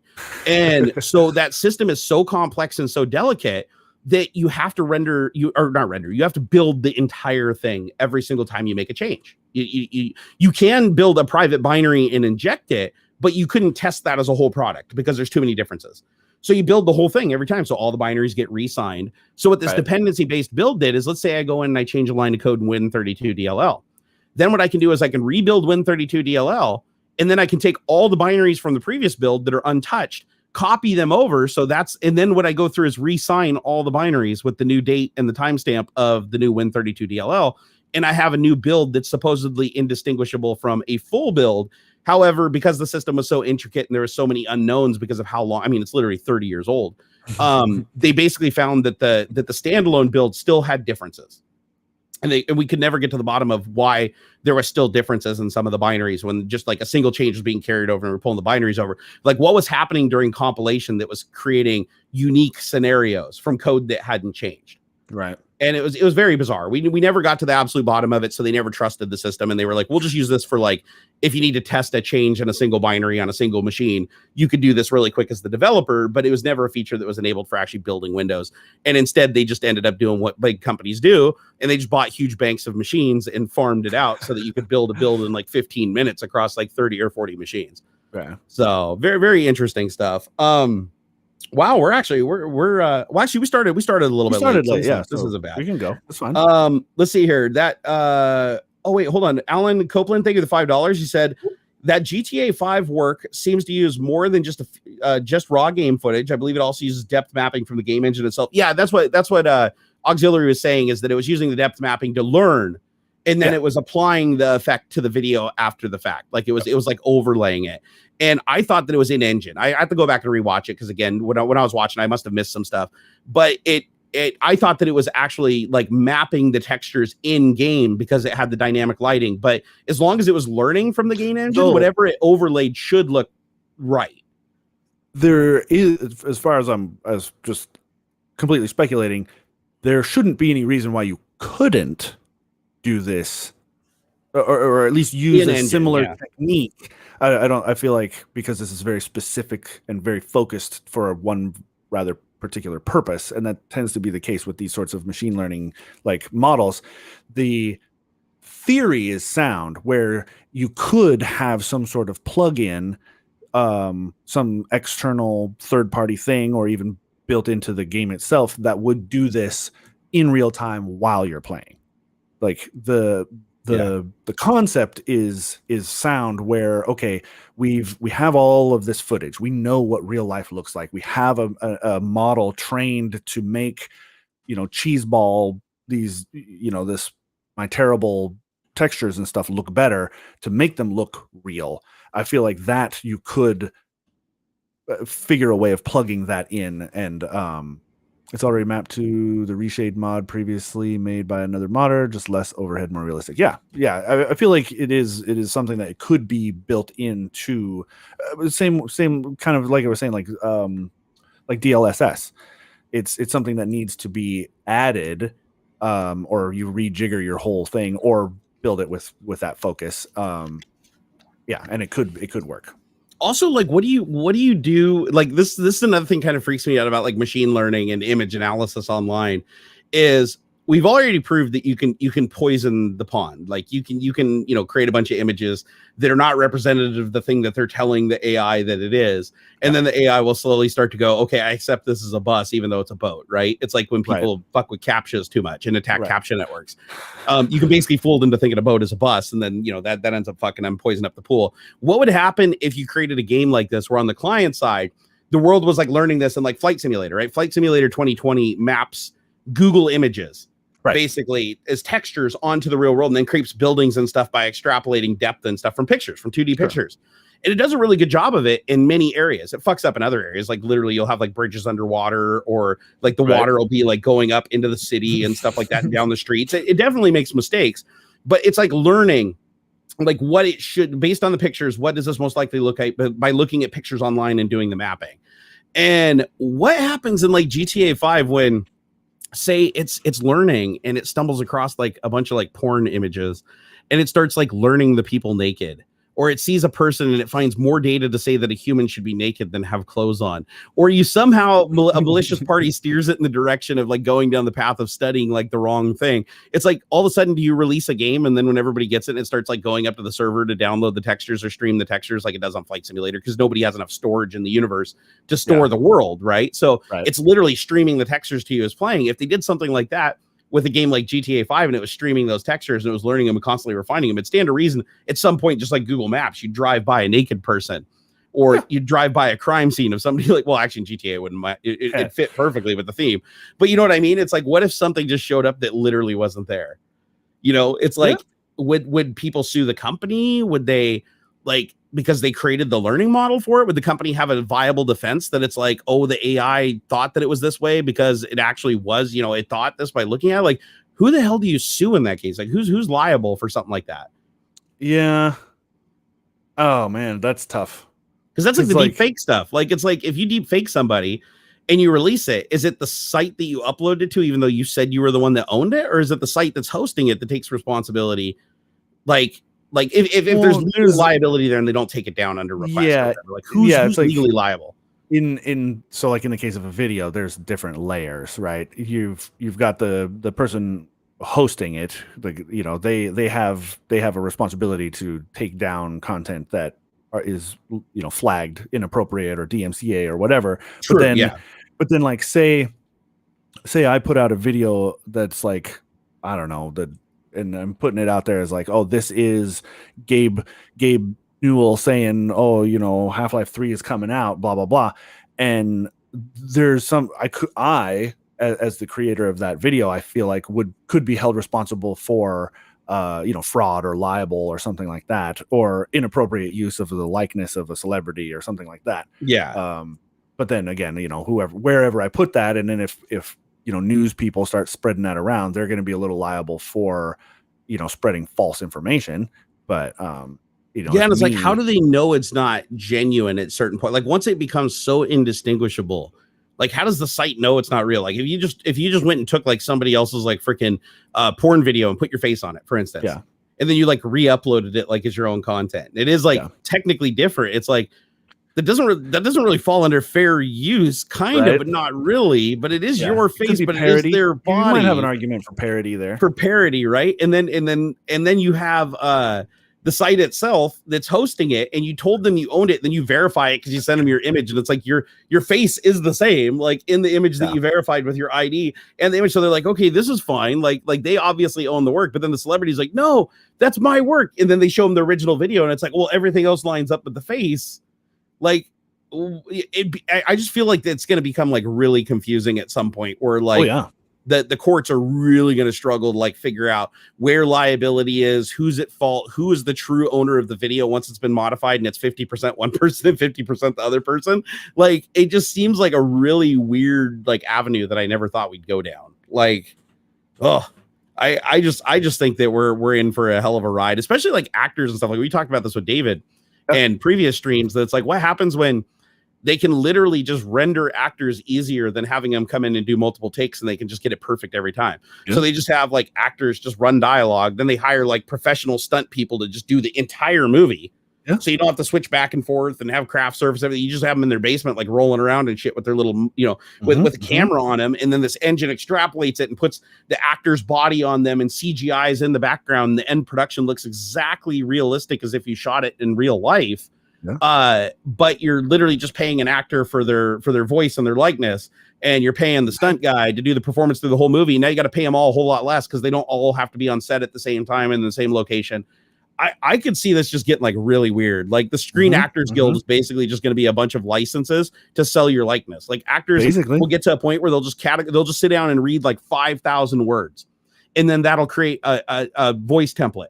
And then they'll do a bunch of actions and facial expressions for like an hour. And then they'll just create a package that they upload to a site, and anybody can pay $100,000 to just download and use their likeness in one production. And then you just have these movie creators that just every movie comes, like 5,000 movies come out a year that have Arnold Schwarzenegger in them in like his 20s. It's like he just because somebody just bought his likeness and licensed it from him. And it's like long after he's dead, it's like, Terminator 75 comes out this month with Arnold Schwarzenegger, and he's like the same age, same T800, same performance. I can see that happening. Yeah, for sure. I think, it's still real early, I think, but we're definitely seeing the beginnings of a lot of just some major changes in digital acting, digital just assets and stuff. Like heck, it wasn't just a bit ago I was talking with this gal who's like knee deep into virtual production, right? And she's doing all the motion capture and like voice lines for a movie, like a full-length movie that's being made. The director is in London. It's an animated film. It's going to be 3D animated. But she's this one person is playing like everyone in the movie, doing all the motion capture, doing all the lines and stuff for it. I think some of the like speaking stuff is going to be maybe done by somebody else, but she's basically everyone in this movie doing all the motion capture, and then sending that mocap data to the director in London, and that's being applied to all the character models and stuff. And I feel like that sort of thing is just the beginning of it all, really. Yeah. Like, did you ever see the documentary on the making of Lord of the Rings? So Lord of the Rings, they made all 3 movies at once. It's basically just one continuous recording through, and they basically segmented them. You wouldn't want people getting older and stuff and looking exactly. Yeah. And they had a problem with the availability of 2 of the actors. The guy that played the White Wizard or whatever, and the dude that played the bad guy, Sauron or whatever. Yeah. They had scheduling conflicts where they were on different sides of the world during the production. So in one of the movies, they actually shoot an entire scene where these 2 people are in a room sitting at the same table having a conversation with each other, back and forth. And one of it shot, or Ian McKellen, I think, was one of the actors. He shot in like LA at the table in the lighting, having an entire lengthy conversation in the movie with the other guy who films at a table at a different time in a different country. And they put it together in editing, and it looks flawlessly like these 2 guys are in the same room having this like heated conversation with each other. And I was like, this is really cool. This is really, really cool. Like, I never would have guessed it unless I saw like the making of. And they were like, oh, this is one of the challenges we had, was because of a scheduling conflict. They could, that's what it was. Gandalf was busy with X-Men stuff. Sure. And so he was in LA. Well, they were shooting in London or whatever. So they managed to get the footage from both things and composite it together. You cannot tell. Yeah, when you watch the movie, even after knowing it, they did the flawless composition. Now imagine, Imagine now 2012 or whatever. Yeah, right. And this was just with them like literally just like recording them in their positions and then like merging it together, right? Like with having like set pieces and stuff and then doing it in post. Imagine just doing that today with like Corridor Crew. You know, Corridor Crew has like a $2,000 mocap suit that doesn't require any sensors, no external sensors, no green screens, no dots on your body or nothing. You just zip up this freaking leotard suit or whatever, and it tracks all your motions. Yeah. And then you wear a face rig that they have, which is just a camera recording your face with the depth field sensor on the iPhone. And they're getting full facial capture, and they can put it together in Unreal. And they've basically got like a full performance with like smooth motion and facial animation and expression and everything like that, all dubbed to voice. They can even put a microphone on them and record the performance. And then they merge it all together in post. It's like, if you did that for like any animated movie, why would any of the actors ever have to be in the same place? Exactly. They never would, right? They could all be like in their freaking like basements, like, oh, set up a box that's 2 feet tall and like hit it as hard as you can on the top of it or whatever. And then you do that, and then they have like a character that's 2 feet tall. They composite it in, you're like, and they just like explode. And you don't see that until the premiere. You like go to the premiere and you're like, wow, I was just in my basement rolling around and like punching shit by myself. And now you're in like a blockbuster movie with like a team of like 12 other people. That'd be so weird, man. That would be so weird. Man, the pandemic stuff really pushed this sort of virtual production stuff. It really lit a fire. I agree. Like all this remote stuff, because you're absolutely right. You just need a room or a small volume that's just green fabric everywhere. Record yourself standing there. You'll have weird. You'd have to practice some stuff where like maybe he's yelling at a stuffed animal or something. So that because often I've noticed in some like older movies where they would do twins, right? Like Parent Trap, where it's really just one actor and they're talking to themselves and they splice it together. You can tell that they're not really looking at themselves. Yeah, the eye lines never line up, right? Like in that sense, you would have to. I mean, it'd just be dialing in the craft, basically. You know, you're just practicing better. But man, yeah, you won't have to be on set. You won't have to actually make, building. You wouldn't have to build sets and stuff. You wouldn't have to do a lot of that outside of maybe some practical stunts, some practical effects and things like that. Actually, with Lord of Rings, what they did is they recorded, I think it was Ian McKellen's performance, and then the other guy was named Christopher Lee. So the other guy, basically, he shot his performance, and then the other guy watched his performance and responded to it. So they had like a screen opposite of the table so that he could see and respond to him, and they could just cut the audio out and replace it with the original. So that he was actually responding to something. And I'm sure that they put the monitor like right in his sight line, or gave him, sometimes they'll do that like in Avengers. Remember Thanos? Like if you ever watch the making of Avengers, Thanos is just was it Brolin? He wears Brolin. Josh Brolin, Cable. He just wears a giant stick on his back that's on his suit that just has a like printout on a piece of paper of Thanos's face. Yeah, because he's supposed to be so much taller. They got because he's supposed to be like 10 feet taller, 8 feet tall or something. So all the characters, when they act with him, Brolin's got, because they're getting his face, that is Brolin's face mapped onto Thanos, like the movements. And so they're recording him, and Brolin like is looking into the eyes of the actor that he's opposite of and giving lines, but the actor that's facing him is looking up into the eyes of the photograph. So Brolin's like, yeah, no, I'm gonna, and you got all the other guys, they're all looking like this up in his face, and it's because that's how in 3D when they composite it together, they put Thanos's eyes right where the eyes are on the printout, and that way it looks very natural.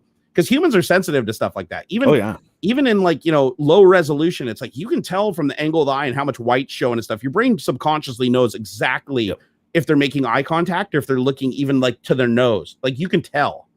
And it's just wild that they can account for that. It's pretty all right, guys. I think it's about time to start wrapping up. We started a little late today, so we went a little bit longer than usual. I want to thank everybody for the support today. Today was like an absolutely amazing supporter stream.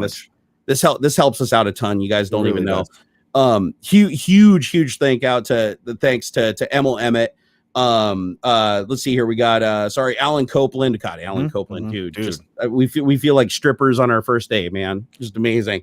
Michael Fernald, thank you so much for that support, you guys. All of you. This has just been an amazing stream. So if you guys want to see our own little personal projects that we're doing in live streams that we do during the week, you can find all the links in the video description. We also have our own things, including David, over on Twitch, and we're also really active on Twitter. That's like Sure. our biggest Twitter's social big network one. that all three of us are on and that we're most active on. So you can go find us on there and give us a follow. And if you guys ever have any topics that you'd like us to discuss on Tech Talk, just go ahead and tag all of us on Twitter. Or even one of us, it doesn't matter. If it's a good topic, we'll figure it out and we'll get on there. We'd love to talk about it because obviously we want to talk about whichever topics people are like upvoting the most and people really want us to dive into. And pretty much anything goes, but mostly technology. That's like what we want to, try to stick to. You guys have been amazing. We'll see you again next week. Same bad time, same bad place, 10 a.m. Pacific Standard Time here on youtube.com/Barnacules1. And we will catch you guys next time. Bye. Boy, if I can find the button, it's on one of these screens. Oh, Bob Face. Oh God, Bob Face. We almost missed Bob Face. He said, "Thank you for the £4.99." And Richard Gagnon, thank you for the $2. Said, "David, congrats on the C casting." Oh, I don't know about the C casting. Oh, we missed that. I don't know. Yeah, somehow I'm sorry we missed that. That just popped up on my screen as I was getting ready to stop the stream. And Mob Stopper, thank you for the $5. Said, "Should I hold out on Windows 11?" Well, it's not going to be out for a while, dude. They're just announcing it like later this month. It doesn't mean it's going to come out on that day, as far as I know. I would say, yeah, just install the latest version of Windows, although I'm kind of getting a little worried about 20H2 because I just did an update to 20H2 last night, like involuntarily, and it reset all my settings, fucked up my firewall, made my network intermittently disconnect, and gave all my audio to my right ear until I rebooted my mixer board after a boot. So I'm not sure my confidence in 20H2, but 20H1 seemed to be fine. So I would just stick with that for now. Yep. Even if you do a clean install, don't hold out for Windows 11. It's pointless, and you're going to get a free upgrade path anyway. So who cares? Yeah. It's not going to, I don't know. Well, Exactly. All right. Sorry. I just literally those just updated as I was ending the stream. So I just wanted to make sure that I got those right out. You guys are freaking awesome. I love your faces. We'll see you next time. Bye. Bye. All right. Is it?